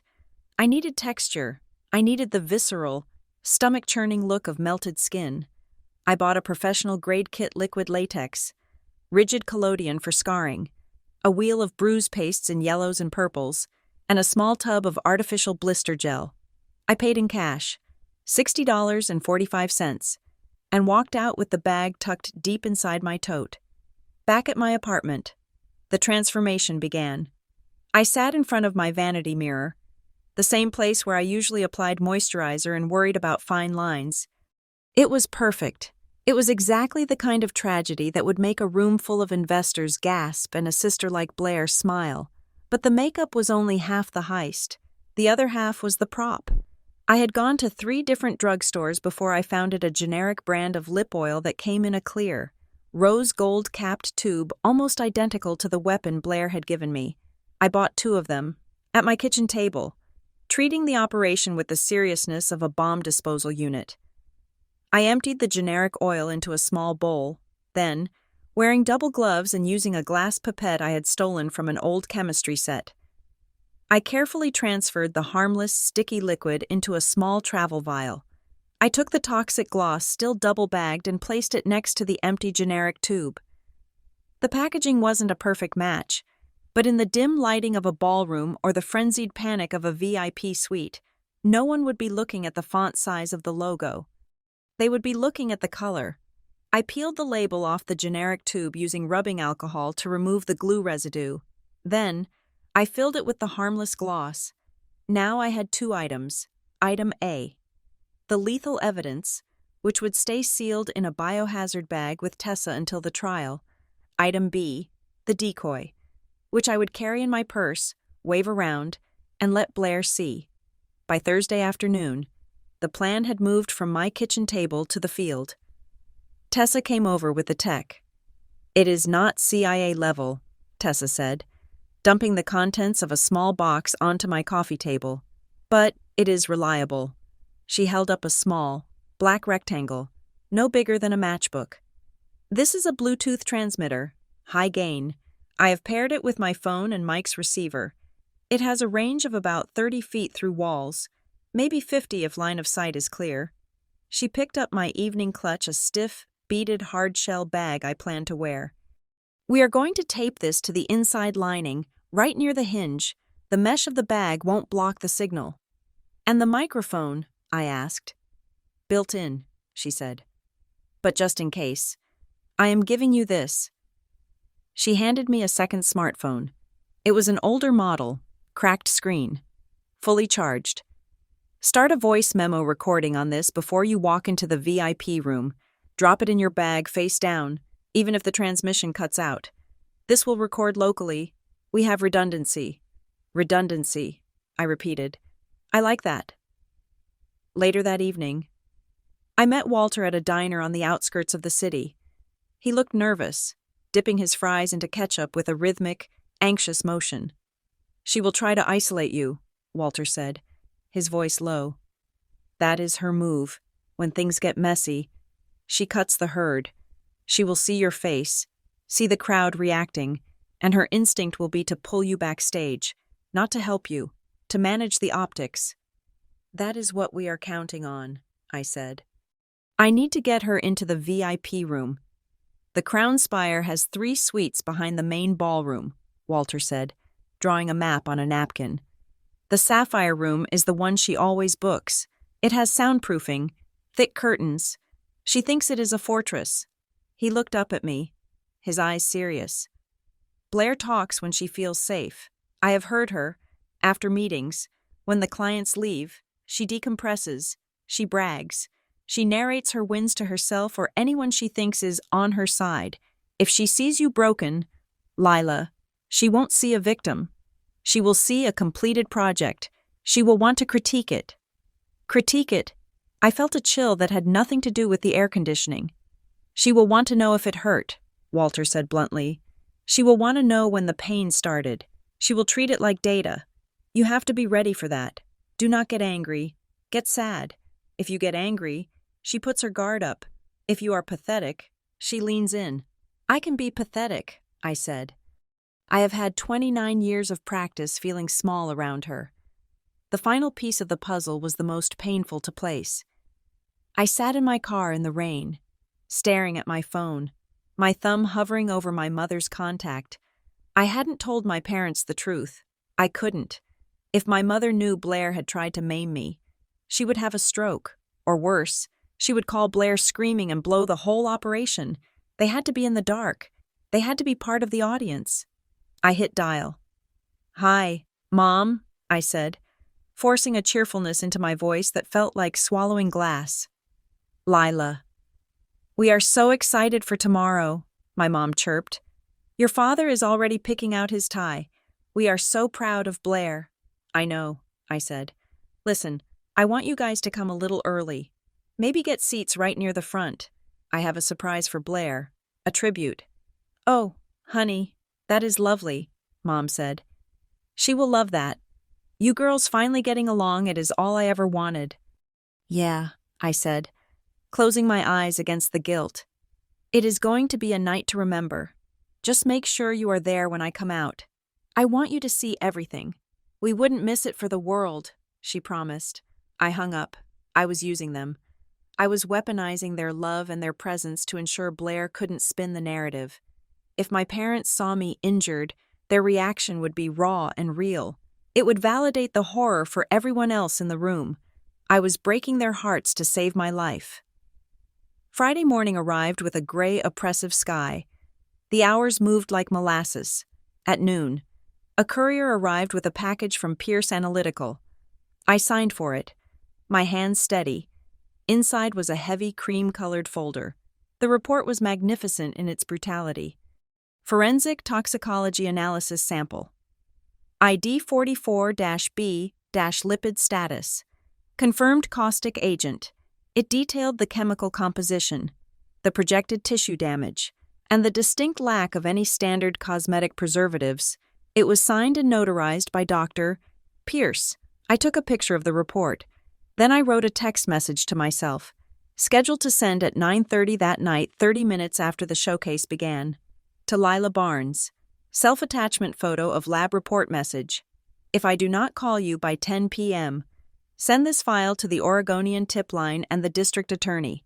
It wasn't a real dead man's switch. I couldn't automate the forward, but the act of setting it up gave me a psychological anchor. If I got cold feet, if I got scared, I knew the gun was already loaded. At 4 o'clock, I began the application. It took me 90 minutes to get the makeup right. I went heavier than the practice run. My voice was too strong, too accusatory.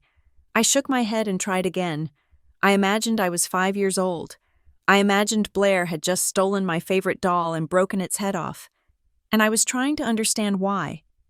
"You did this," I whispered, my voice trembling, breaking on the last word. "You did this because you want me to disappear from the lights. Didn't you?" That was it. That was the tone. Defeated, broken, accepting of her dominance. My phone buzzed on the vanity. I walked over to it. The screen was bright in the dim room. Sender Blair. I felt a wave of nausea roll through me. It was the final check-in. The prod. Blair. I am heading to the hotel now. The lighting check is done. It is very bright. Lila. Make sure you apply it thick. The cameras will zoom in. I want them to see the shimmer.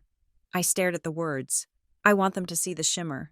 She was directing a horror movie, and she didn't even know the star had rewritten the script.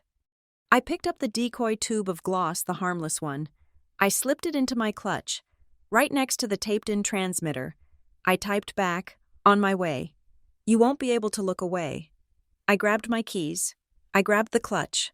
I took one last look at my safe, quiet apartment, knowing that when I returned, everything would be different. I would either be free or I would be destroyed. I walked out the door, the taste of phantom ash in my mouth, ready to go to war. The Crown Spire Hotel rose above the wet streets of Portland like a lit match in a dark room. It was a monolith of glass and steel, glowing with an internal warmth that promised exclusivity and safety to anyone who could afford the cover charge. I stood under the awning of the valet entrance, watching the rain drip from the canvas edge, clutching my beaded bag against my ribs. Inside that bag, taped securely to the lining, was the Bluetooth transmitter that served as my lifeline. Next to it sat the decoy gloss, shimmering innocently in the ambient light.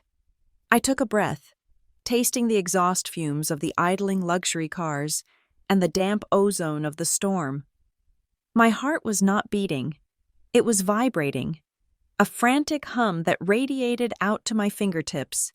I adjusted the silk scarf wrapped around my neck and lower face. It was a deep charcoal gray, elegant enough to pass as a fashion statement, but large enough to conceal the grotesque masterpiece I had painted onto my skin. Underneath the silk, the latex and rigid collodion felt heavy and tight, pulling at my jaw every time I swallowed. It itched with a maddening, prickly heat, a constant reminder of the role I was about to play. "Miss?" the doorman asked, extending a gloved hand. "The event is in the grand ballroom." "Thank you," I murmured, keeping my head down. I walked through the revolving doors, and the city noise vanished, replaced instantly by the hush of thick carpets and the polite murmur of extreme wealth. The air inside smelled of freesia, champagne, and the specific, crisp scent of money. The lobby was crowded with people moving toward the double doors at the far end. A stream of tuxedos and designer gowns flowing into the investor showcase. I merged into the current. I felt like a ghost haunting a wedding. My black slip dress was stark, almost severe, compared to the sequins and jewel tones surrounding me. People glanced at me, their eyes lingering on the scarf covering my face. In a post-pandemic world, masks were not unusual, but this was different. I was not wearing a medical mask. I was wearing a veil. It created a vacuum of curiosity. I could feel their gaze snagging on me, wondering who the woman in black was and what she was hiding. The ballroom was a cavern of light. Luminara Dermatech had spared no expense. The theme was radiance, which meant the room was bathed in soft, flattering pink and gold uplighting. Giant screens suspended from the ceiling played loop videos of dewy, perfect skin and molecular diagrams of their new product line. Waiters drifted through the crowd with trays of sparkling rosé, moving with the synchronized grace of dancers. I scanned the room, my eyes stinging slightly from the brightness. There were at least 300 people here. I saw tech journalists huddled near the bar, typing notes into their phones. I saw venture capitalists shaking hands with dermatologists, and in the center of it all, standing on a slightly raised platform near the main stage, was Blair. She looked spectacular. She was wearing a dress of liquid silver that clung to her body like a second skin, reflecting the pink lights until she seemed to be glowing from within. Her hair was sharp, perfect, immobile. She was holding a flute of champagne, laughing at something a man in a navy suit had just said. She looked like a queen holding court. She looked like a woman who had already won. I moved toward her. I did not rush. I walked with a slow, hesitant gait, keeping my shoulders hunched slightly inward. I wanted to look small. I wanted to look like I was trying to disappear while simultaneously walking into the spotlight. As I got closer, the circle around Blair shifted. People noticed me. The whispers started, rippling outward like waves from a stone dropped in a pond. Is that her sister? Why is she wearing that scarf? She looks sick. The sound of the crowd changed. The polite cocktail chatter dipped, replaced by a low, buzzing tension. The air in the room seemed to thicken. Blair turned. It was instinct. She sensed the shift in the room's attention, and she pivoted to find the source. Her eyes locked onto me across the 20 feet of polished floor that separated us. For a split second, I saw the calculation. She looked at my dress. She looked at the scarf. She looked at my posture.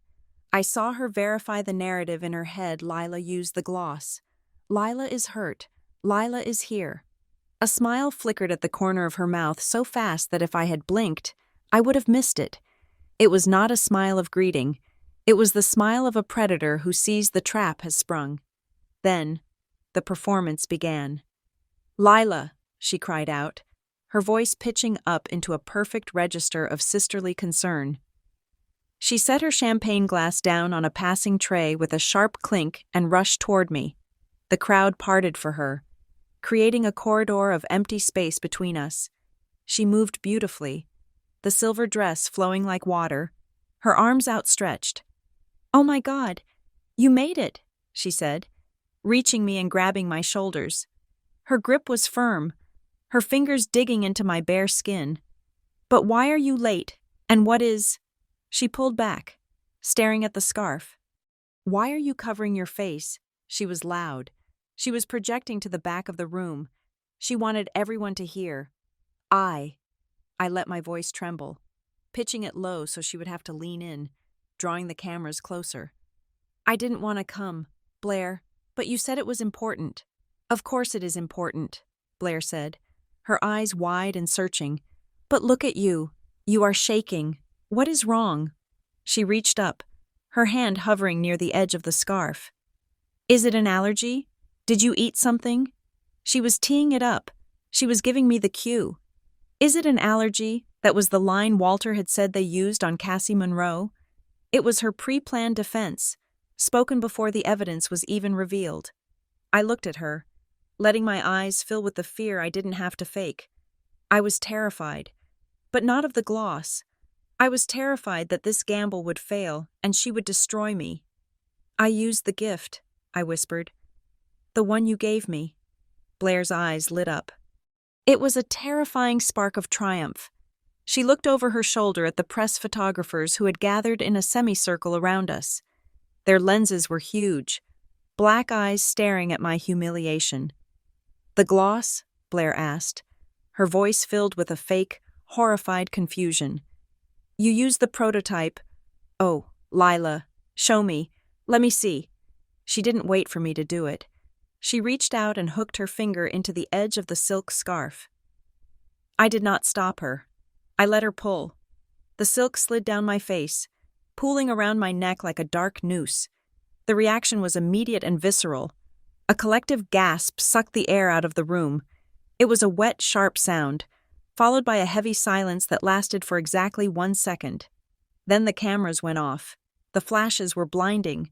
It was like standing inside a lightning storm. Click, click, click, click. The sound was deafening. A rapid-fire assault of shutters capturing every inch of my ruined face. I stood there, exposed. The makeup artist had done her job too well. Under the unforgiving lights of the ballroom, my mouth looked like a war zone. The burns were a deep, weeping purple. The skin around them yellowed and peeling. The blister gel caught the light, making the wounds look wet and fresh. It looked like my lips had been dissolved. "Oh my God," someone whispered near me. It sounded like genuine nausea. Blair did not look away. She did not flinch. She stared at my mouth with an intensity that was almost obscene. She was inspecting the damage. She was checking the coverage, the depth, the aesthetic of the destruction she thought she had caused. "Lila," the scream came from my left. It was my mother. My parents broke through the line of onlookers. My mother was pale, her hands flying to her mouth as she saw me. My father looked like he had been punched in the gut. His face went gray, his eyes wide with shock. "Lila, what happened?" My mother wailed, reaching for me but terrified to touch me. "Your face. Oh, sweet Jesus. Your face." "Mom," I rasped, leaning away from her, playing the part of the ashamed victim. "Don't look. Please don't look." "Blair," my father barked, turning on my sister. "What is this?" What happened to her? This was the moment. A normal sister would have stepped in front of me. A normal sister would have covered my face, shielded me from the cameras, and screamed for a medic. A normal sister would have protected my dignity. Blair did none of those things. She took a step back. She moved deliberately, opening up the angle for the photographers. She positioned herself so that she was standing slightly behind me, looking distraught, but ensuring that my face was fully visible to the room. She was framing the shot. The tragic sister and the victim. "I don't know," Blair cried out, looking helplessly at the crowd. She sent me a text saying she loved the product. She said it was tingling. I told her to wash it off if it hurt. I had no idea she let it get this bad.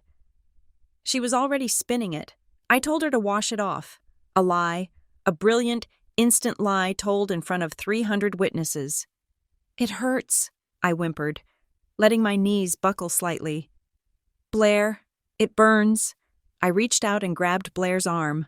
I felt her muscle tense. She didn't want to touch me. She wanted to display me. But I held on. I needed to be close to her. I needed to be a weight she had to carry. "I can't be here," I sobbed, burying my face in her shoulder, careful not to smear the makeup on her silver dress yet. "Everyone is staring. Please, I need to go." "Call an ambulance," my father shouted. "Someone call 911. "No," I shrieked, lifting my head.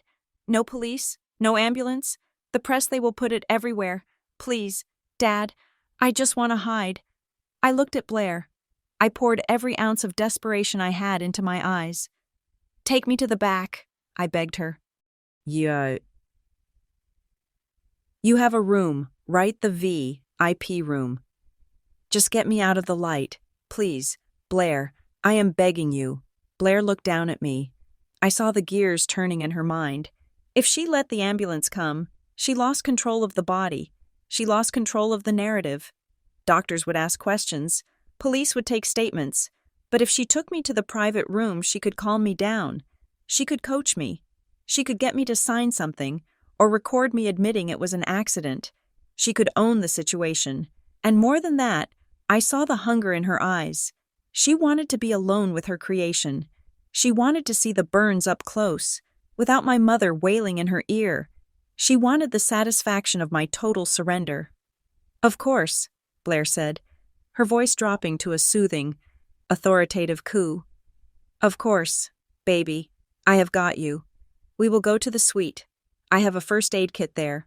We will fix this." She looked up at the head of security, a large man in a black suit who had appeared at her elbow. "Clear a path," she ordered. "My sister needs privacy. No cameras." I said no cameras. She shouted the command at the photographers, but I noticed she waited until they had gotten one last flurry of shots before she turned me around. "Mom, Dad, stay here," Blair commanded. "You are upsetting her. I will take care of her. I will call you in 5 minutes once she is calm." "We are coming with you," my dad insisted, stepping forward. "No," Blair snapped. It was sharp, almost vicious. She caught herself instantly and softened. "Daddy, please, she is hysterical. She needs quiet. Just let me clean her up. Trust me. I am the only one who knows what is in the formula. I know how to neutralize it." It was a bold lie, but it worked. My father hesitated, looking from my ruined face to Blair's confident mask. He nodded, defeated by his own panic. 5 minutes, he warned. 5 minutes, Blair promised. She wrapped her arm around my waist. "Come on, Leela. Let's get you somewhere safe." We began to walk. The crowd parted like the Red Sea. I could feel their eyes on my back, 1,000 needles of pity and horror. I leaned heavily against Blair, letting my weight drag on her, forcing her to support me, as we moved toward the heavy velvet curtains that marked the entrance to the private corridor. I moved my hand to my clutch. I pressed my finger against the small, hidden ridge of the transmitter switch Tessa had installed. Click. The tiny vibration told me it was active. We passed through the curtains, and the noise of the ballroom was instantly muffled. The air here was cooler. The hallway was empty, lined with abstract art and closed doors. "You are okay," Blair whispered. Her voice was different now, The performance for the crowd was over. There was no more high-pitched concern. Her tone was flat, clinical. "Stop crying. You are making a scene. It hurts so much," I moaned, keeping my head down. "We are almost there," she said. "Room 101, the Sapphire Suite." She reached into her clutch and pulled out a keycard. The beep of the lock sounded like the starting gun of a race. She pushed the door open and shoved me gently inside. The room was silent, soundproofed, plush beige carpets, heavy drapes drawn against the night. A large glass table in the center surrounded by white leather chairs. It was a sterile, luxurious box, a cage. Blair walked in behind me and let the heavy door click shut. She threw the deadbolt. I stood in the center of the room, still clutching my bag, my back to her. I could hear her breathing. I could hear the rustle of her silver dress. "Well," Blair said. Her voice echoed slightly in the quiet room. "Turn around. Lila, let me get a good look at you." I took a breath. I visualized the audio board in the main ballroom. Visualized Mike the sound guy sliding the fader up. Visualized the 300 people falling silent as Blair's voice began to fill the hall. I turned around. The heavy click of the deadbolt sliding into place was the loudest sound in the world. It severed the connection between the Sapphire Suite and the chaotic ballroom outside, cutting off the murmur of the crowd and the frantic popping of flashbulbs. The silence that rushed in was instant and absolute, the kind of vacuum-sealed quiet that makes your ears pop. I stood near the center of the room, my back to the door, my shoulders hunched in the posture of the broken victim I was pretending to be. I kept my hand clamped over the clutch bag pressed against my stomach, feeling the faint, rhythmic heat of the Bluetooth transmitter through the thin silk of my dress. It was on. It was live. Every breath I took, every rustle of fabric, was being beamed directly into the main audio board of the Crown Spire Hotel ballroom. Blair did not come to comfort me. She walked past me, her silver heels clicking sharply on the hardwood border of the floor. Before hitting the plush beige carpet, she went straight to the wet bar. I heard the clink of glass against glass, then the glug of liquid being poured.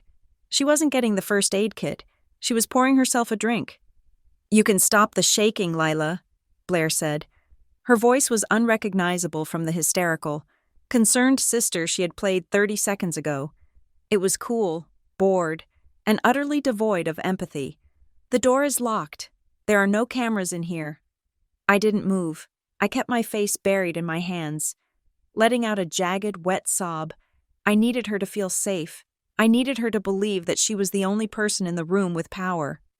"It hurts," I managed to choke out, the words muffled by my palms. "Blair, my skin, it feels like it is on fire." "Pain is a great clarifier," she said, taking a sip of her drink.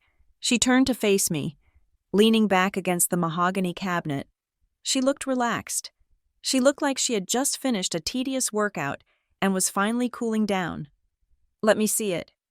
I slowly lowered my hands. I turned my face toward the soft lighting of the suite, exposing the ruin of my mouth. The latex hung in ribbons. The purple bruising paste looked deep and necrotic, and the blister gel glistened like weeping sores. Blair did not flinch. She stepped closer, her eyes narrowing, not with horror, but with critical appraisal. She tilted her head to the side, studying the burns the way an artist studies a canvas to see if the composition is balanced. "Impressive," she murmured. I told Walter to dial up the acidity, but I did not think it would be this visceral. It really eats right through. "Doesn't it?" My heart hammered against my ribs. She just named Walter. That was strike one. "Why?" I whispered, letting the tears track through the makeup. "Why would you give this to me? You said it was safe. You said you made it for me." Blair laughed. It was a soft, airy sound, light as a feather and sharp as a razor. She set her glass down on the glass coffee table and walked over to me. Invading my personal space, she reached out and touched my cheek, just above the line of the injury. Her fingers were cool. "Oh, Lila," she said, her voice dropping to a conspiratorial whisper. "I did make it for you. I made it to fix you." Fix me, I asked, trembling. Look at you, she said, gesturing vaguely at my body. You are always so desperate to be seen. Aren't you always the creative one, always the nice one? You float around with your little agency, trying to prove you are special without ever actually doing the hard work of being powerful. It is exhausting to watch. She stepped back, smoothing the front of her silver dress. And tonight, she smirked, looking at my ruined lips. Finally, you stop making people look at you. Or rather, they will look, but they won't see you anymore. They will just see the tragedy, and eventually, they will stop looking altogether. You will just be quiet. I gripped the clutch tighter. You did this because you cannot stand me getting attention. You burned my face off because you are jealous. I needed her to clarify. I needed the motive to be explicitly stated for the 300 people holding their breath on the other side of that wall. Blair rolled her eyes. She looked disappointed, as if I had asked a stupid question in a board meeting. Jealous, she spat the word out. Do not flatter yourself. I am not jealous of you, Lila. I am Luminara. I am the brand. You are a footnote. She began to pace the room, the adrenaline of the night making her chatty. Walter was right. She couldn't help herself. She felt like God in this room, and God needs to explain his miracles. This is not about you being pretty, she said, waving a hand dismissively. This is about simple economics. Luminara is currently undergoing a level 4 internal audit. Did you know that? Of course you didn't. You don't read the financial briefs. She stopped pacing and looked at me, her eyes hard and bright. I have $3 million in R&D funding that I diverted into offshore accounts for the Velvet Project, a project that doesn't exist, she said casually. The auditors are getting close. They are asking about supply chains. They are asking about vendor payouts. My blood ran cold. This wasn't just a personal vendetta. This was a felony. So I needed a scapegoat, she continued. I needed a catastrophic failure, a product recall so massive, so public, that it forces a total freeze on all supply chain investigations while we deal with the legal fallout. I needed to burn the house down to hide the missing furniture. She gestured to my face. Enter you, the beloved sister, the victim. Tomorrow morning, I will hold a press conference. I will cry. I will blame our chemical supplier for a contaminated batch. I will sue them. Terminate the contracts, which destroys the paper trail the auditors are looking for, and Luminara takes a hit, but survives. And I walk away clean. She smiled. A genuine, terrifying smile. You are not a victim, Lila. You are a tax write-off. You are saving the company. You are a monster, I whispered. You are crazy. I am efficient, she corrected. Cassie Monroe didn't understand that either. I froze. Strike two. Cassie, I asked, my voice barely audible. The girl who left 3 years ago. The girl who asked too many questions about the ledger, Blair said, bored. She was annoying. She thought she could blackmail me, so I gave her a little going-away present, a face cream.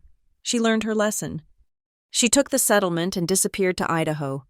I haven't heard a peep from her since. She walked back to me, looking at my lips again. You should have seen her face, Lila. It was worse than yours. You got off easy. The formula has been refined since then. She sighed, reaching out to pat my shoulder. Don't worry, I will take care of you. I will pay for the reconstructive surgery. It will take years. And you will never look the same, but I will make sure you have a nice, quiet life somewhere where no one has to look at you. That is what you wanted. Right to be taken care of. The confession was complete. She had admitted to the fraud. She had admitted to the premeditation. She had admitted to the attack on Cassie. She had admitted to attacking me. The recording was done. The trap was full. I stopped trembling. I stood up straight, letting my shoulders drop the hunch I had been holding for the last 20 minutes. I took a deep breath, inhaling the cool, conditioned air of the suite. You are right about one thing, Blair, I said. My voice was no longer weak. It was steady. It was my voice. Blair paused. her hand still hovering near my shoulder. She frowned, sensing the shift. "Excuse me?" "You are right that pain is a clarifier," I said. "It clarifies exactly who people are." I reached into my clutch not to turn off the device, but to grab the packet of makeup wipes I had stashed there. I pulled one out, the crinkle of the plastic sounding incredibly loud in the room. "What are you doing?" Blair asked, her voice sharpening. I didn't answer. I lifted the wipe to my chin. With a single, deliberate motion, I dragged the cloth upward across my lips. The latex peeled away. The purple bruising paste smeared and lifted. The weeping sores wiped off like grease. Underneath, my skin was pink, whole, unmarked. I scrubbed harder, removing the rest of the grotesque mask, revealing my own lips, perfectly intact, pressed into a grim, determined line. I dropped the dirty, makeup-stained wipe onto the pristine white carpet between us. Blair stared at me. Her face went blank. The arrogance, the boredom, the superiority had all vanished, replaced by a confusion so profound it looked like a computer glitching. She blinked once, twice. She looked at the wipe on the floor, then back at my face. "What?" she started, but the word died in her throat. She took a step back, stumbling slightly in her silver heels. It is fake.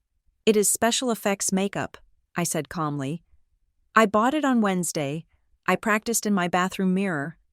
But she looked at her hands, as if checking to see if reality itself was dissolving. "But you said it burned. You said—" "I lied," I said. "Just like you lied when you said you loved me." Blair's eyes darted around the room, her brain finally catching up to the situation.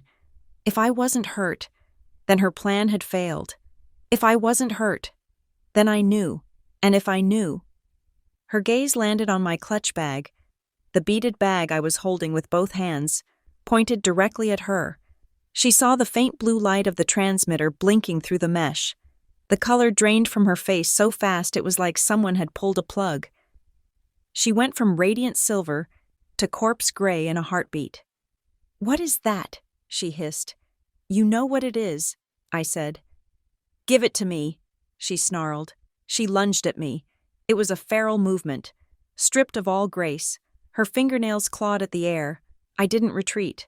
I simply sidestepped her, moving toward the large flat-screen monitor mounted on the far wall, the one used for presentations. "Don't touch me," I warned, my voice hard.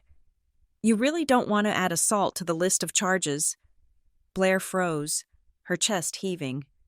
"Charges. You have nothing. You have a little recording, I will destroy it. I will sue you for wiretapping. You think you can outsmart me, I will bury you."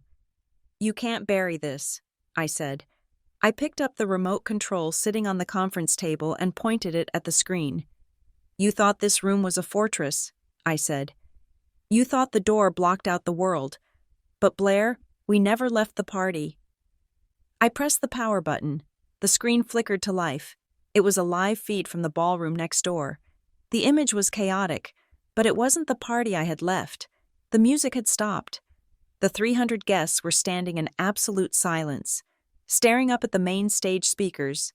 Every face was turned toward the sound system. And then I heard it, coming through the monitor speakers. Delayed by a fraction of a second, was Blair's own voice, tinny but unmistakable. "I will sue you for wiretapping. You think you can outsmart me? I will bury you." The audio was broadcasting live. The entire room, the investors, the journalists, our parents, the auditors she was trying to trick, had heard everything. They had heard about the $3 million. They had heard about the offshore accounts. They had heard about Cassie. They had heard her call them all fools. On the screen, I saw my mother collapsing into my father's arms.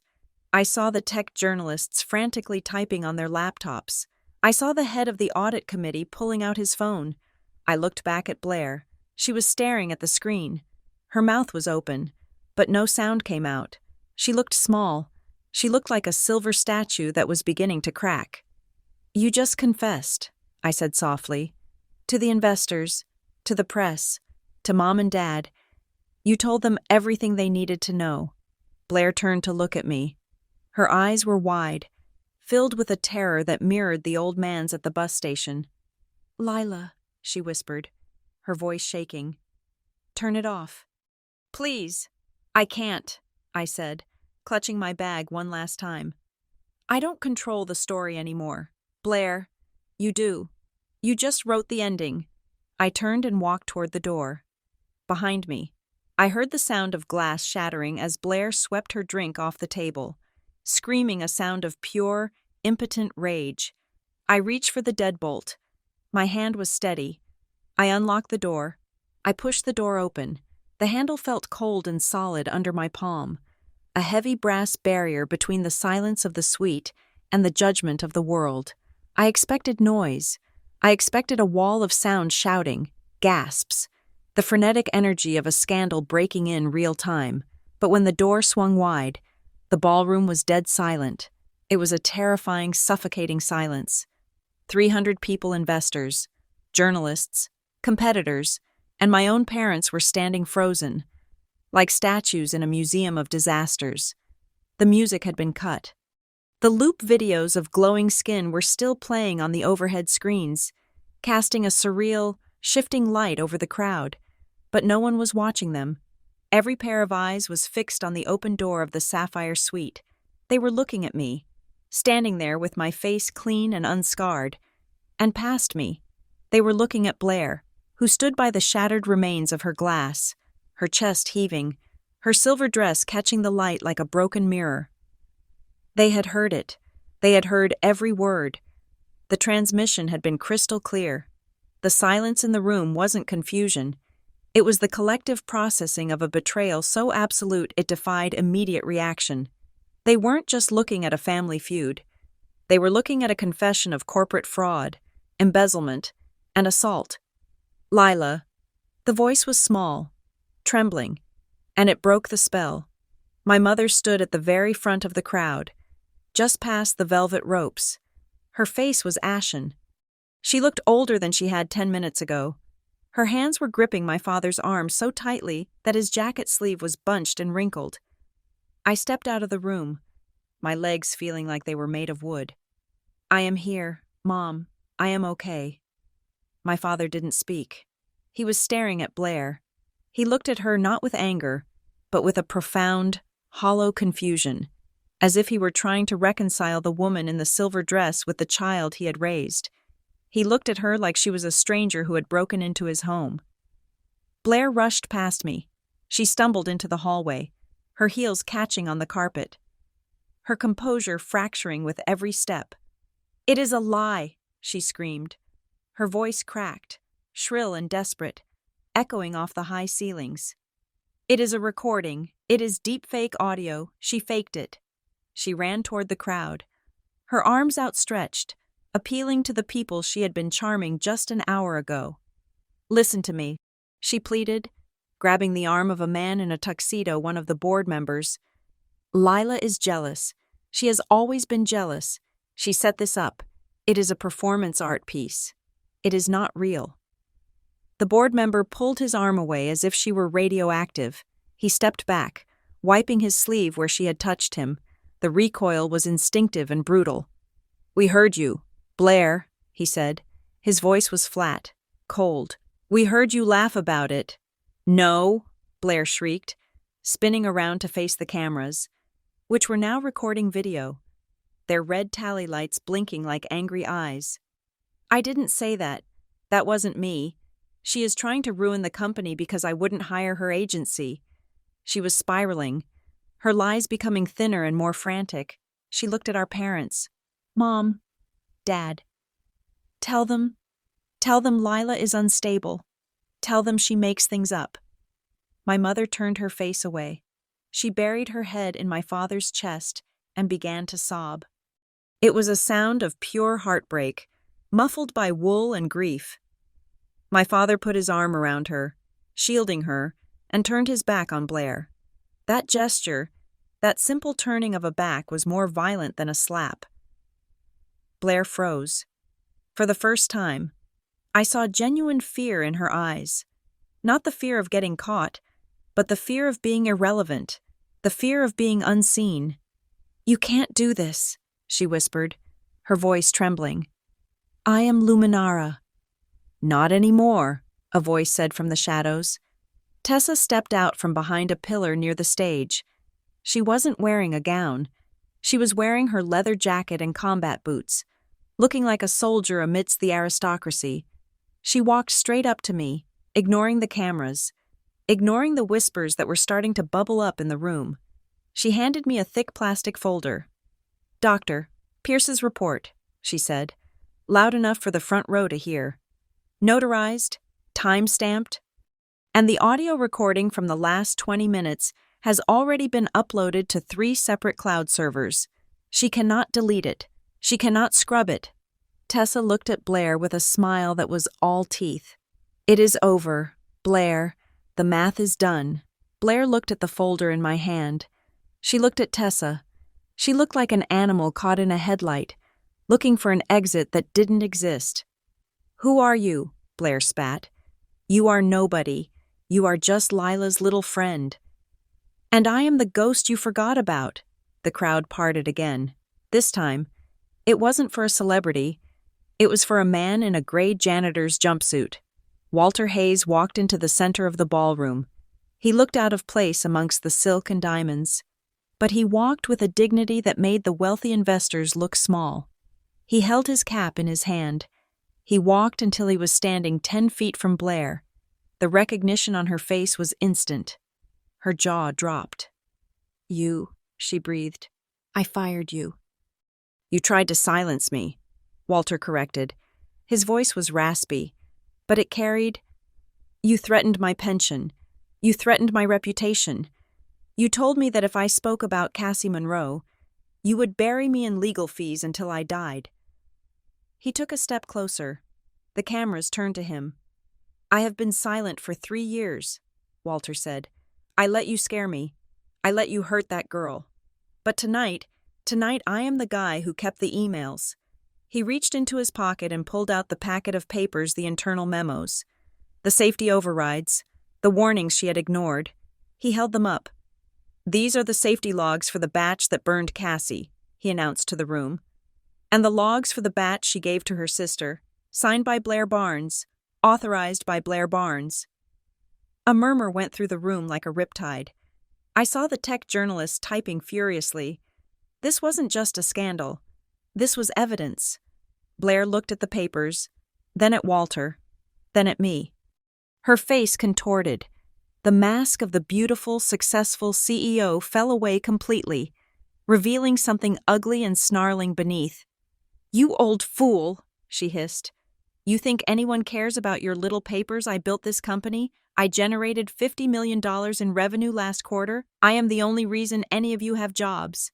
She turned on the investors, pointing a shaking finger at them. "You want to arrest me? Go ahead.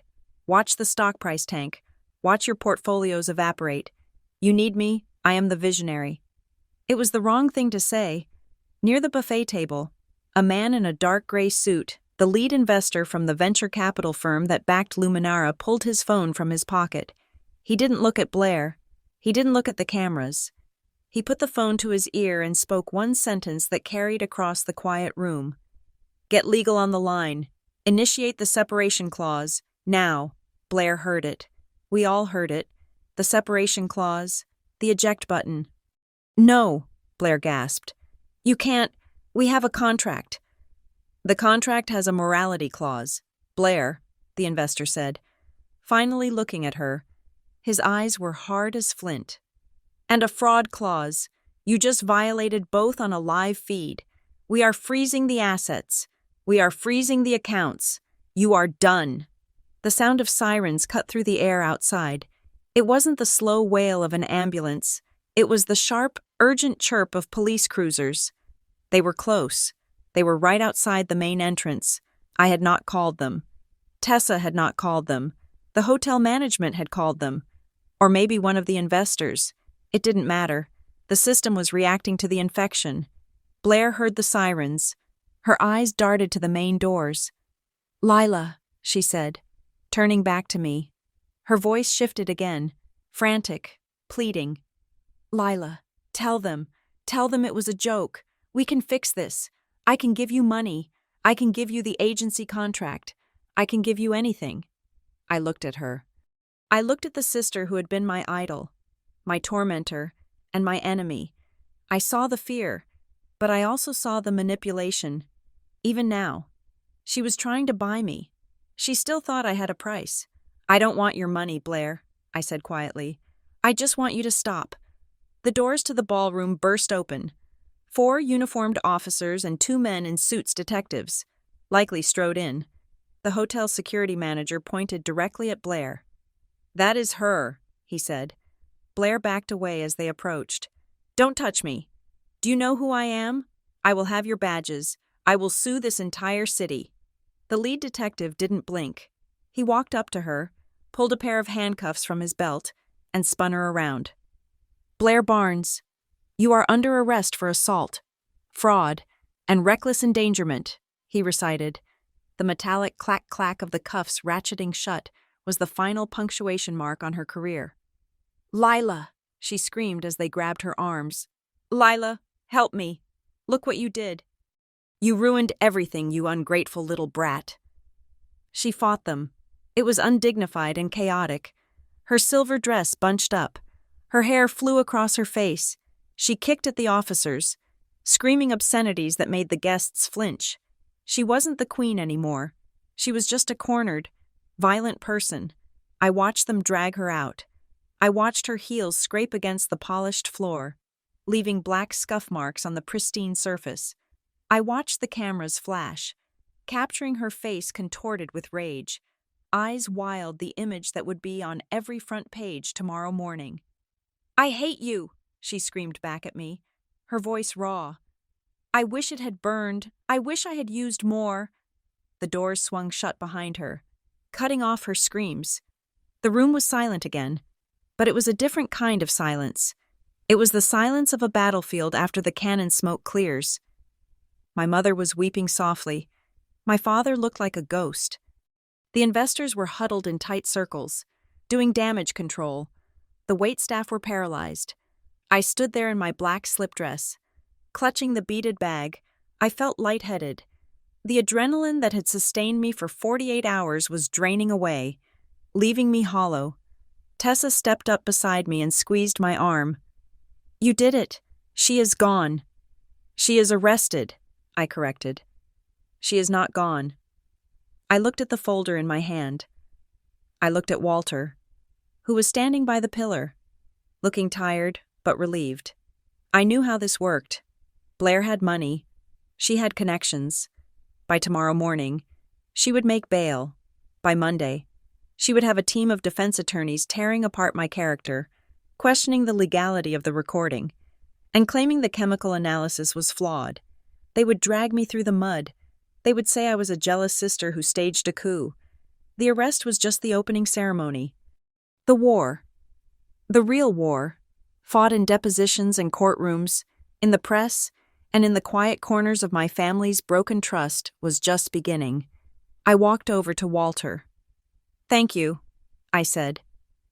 He looked at me, his blue eyes clear. You have a long road ahead. Miss Barnes, she won't stop fighting.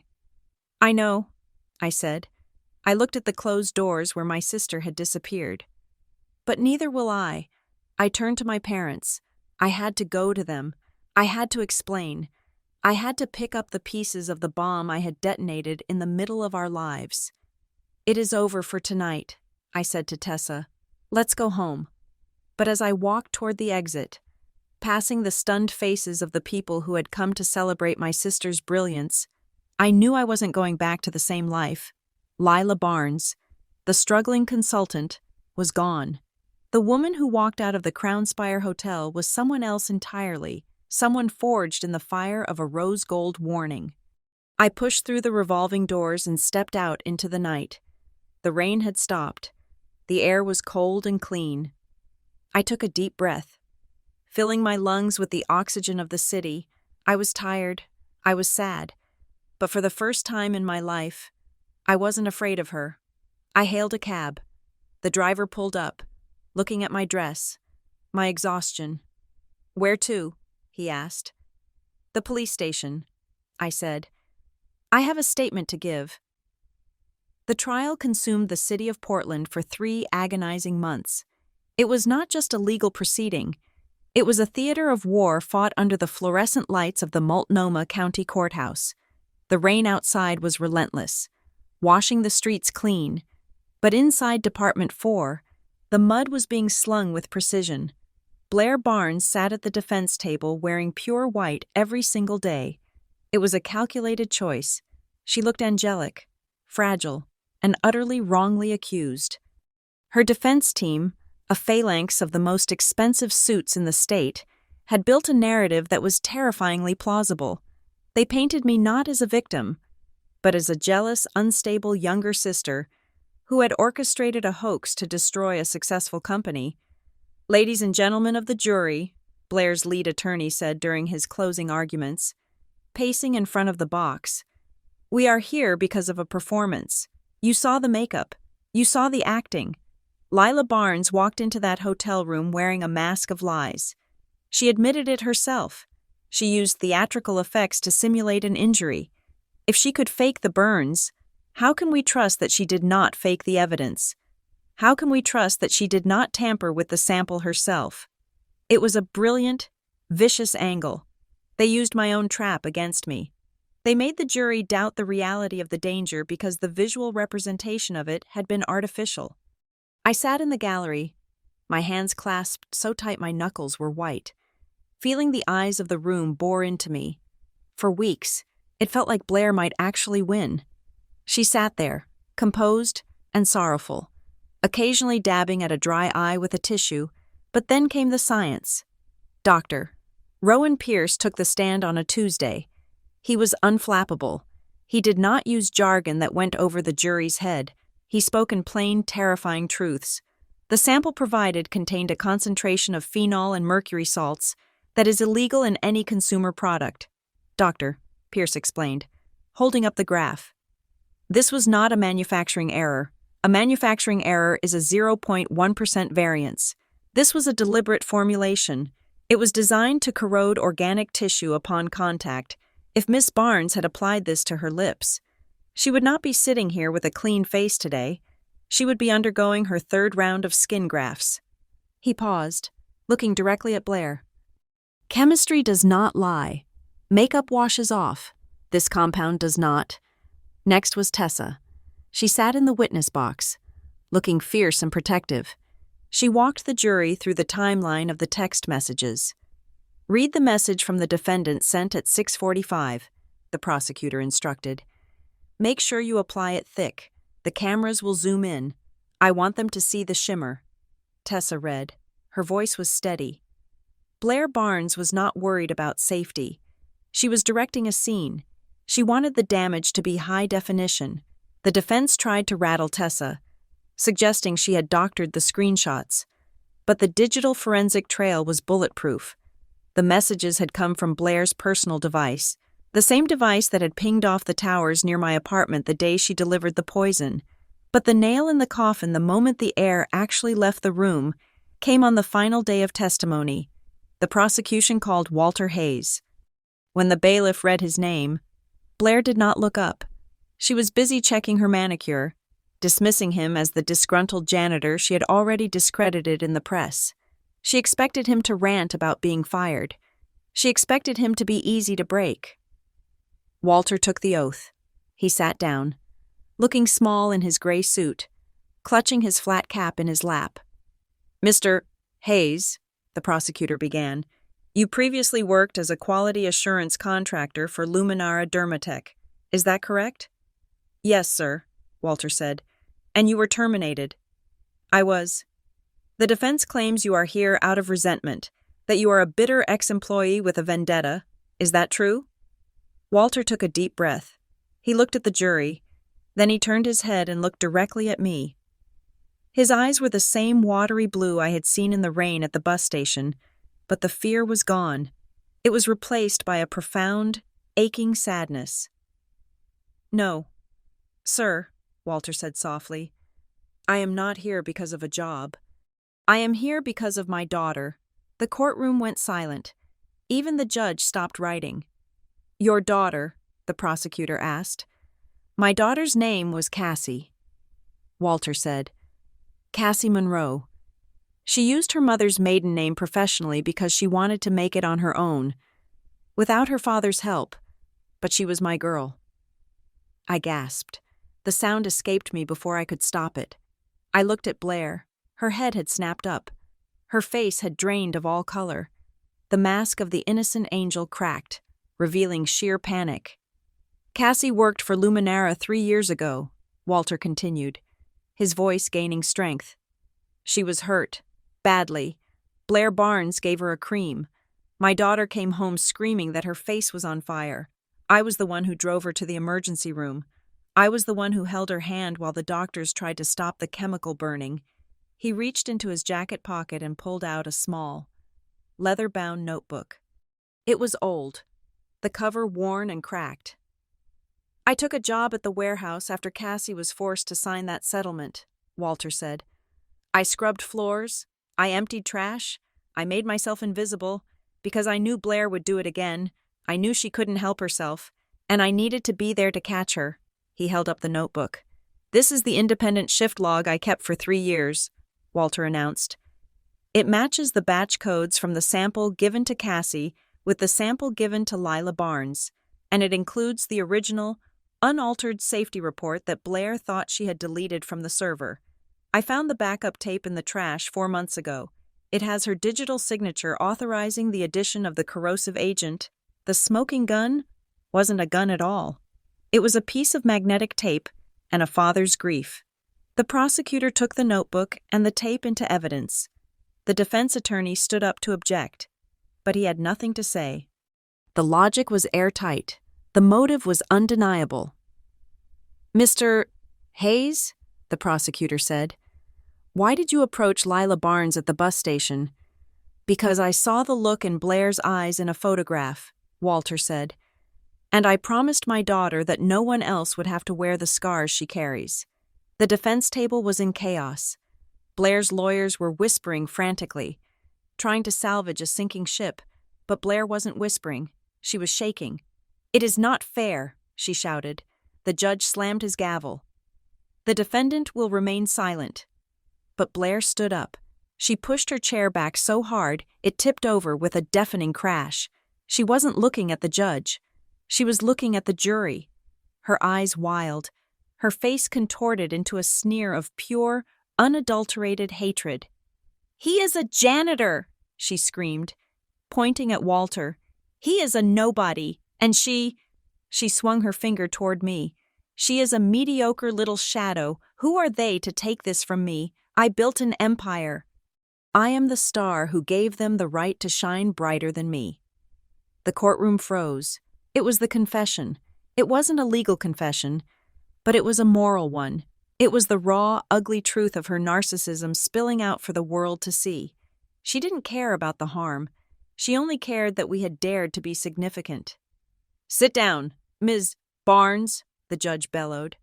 "No," Blair shrieked, tears of rage streaming down her face. "I am Luminara. I am the face. You can't put me in a cage. I am the only thing that matters."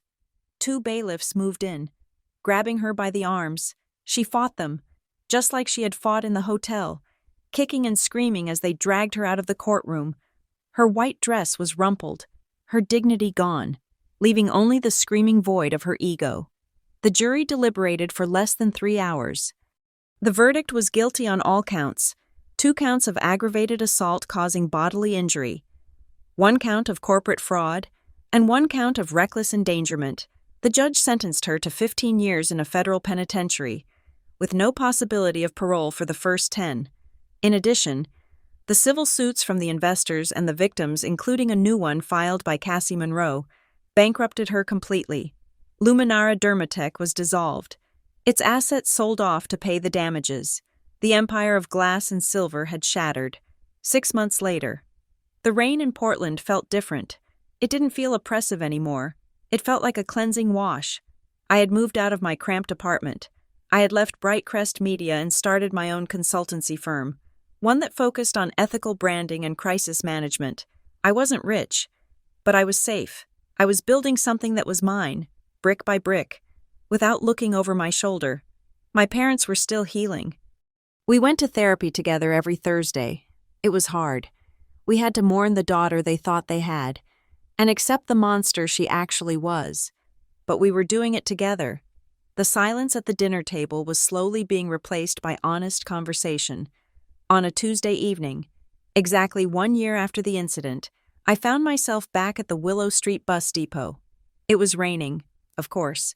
The neon signs were still blurry smears of red and blue. The smell of wet wool and old coins was exactly the same, but I wasn't the tired, desperate woman who had stood there counting change. I waited by the ticket kiosk.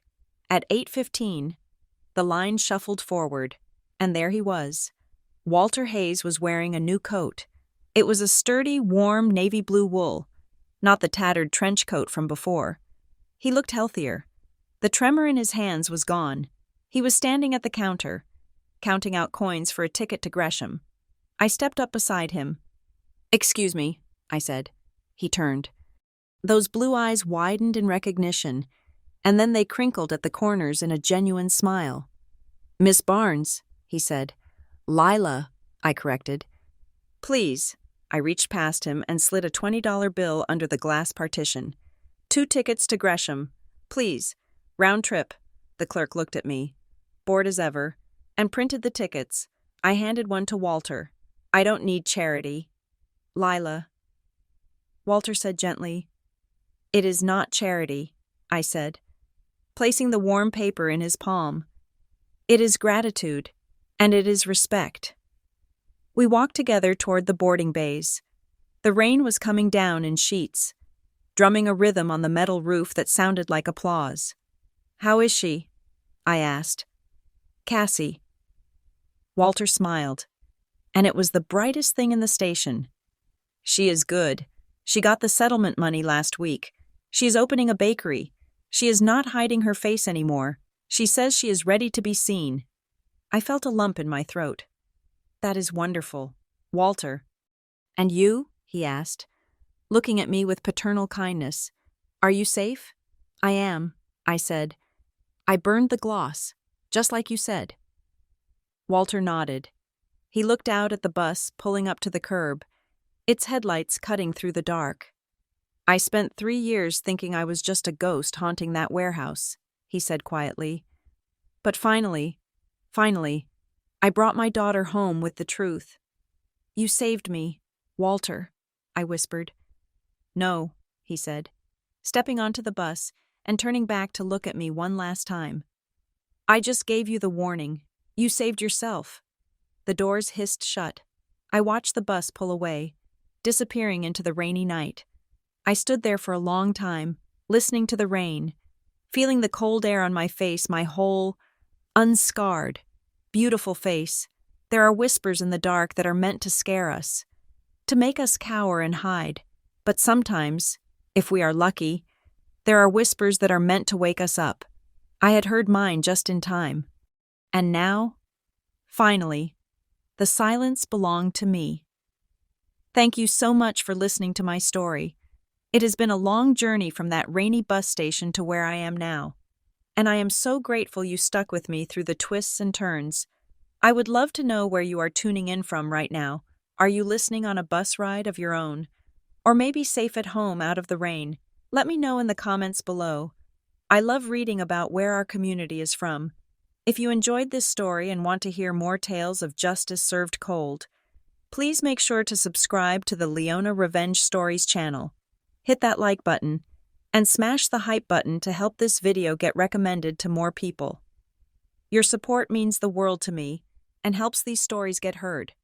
Stay safe, trust your instincts, and I will see you in the next one.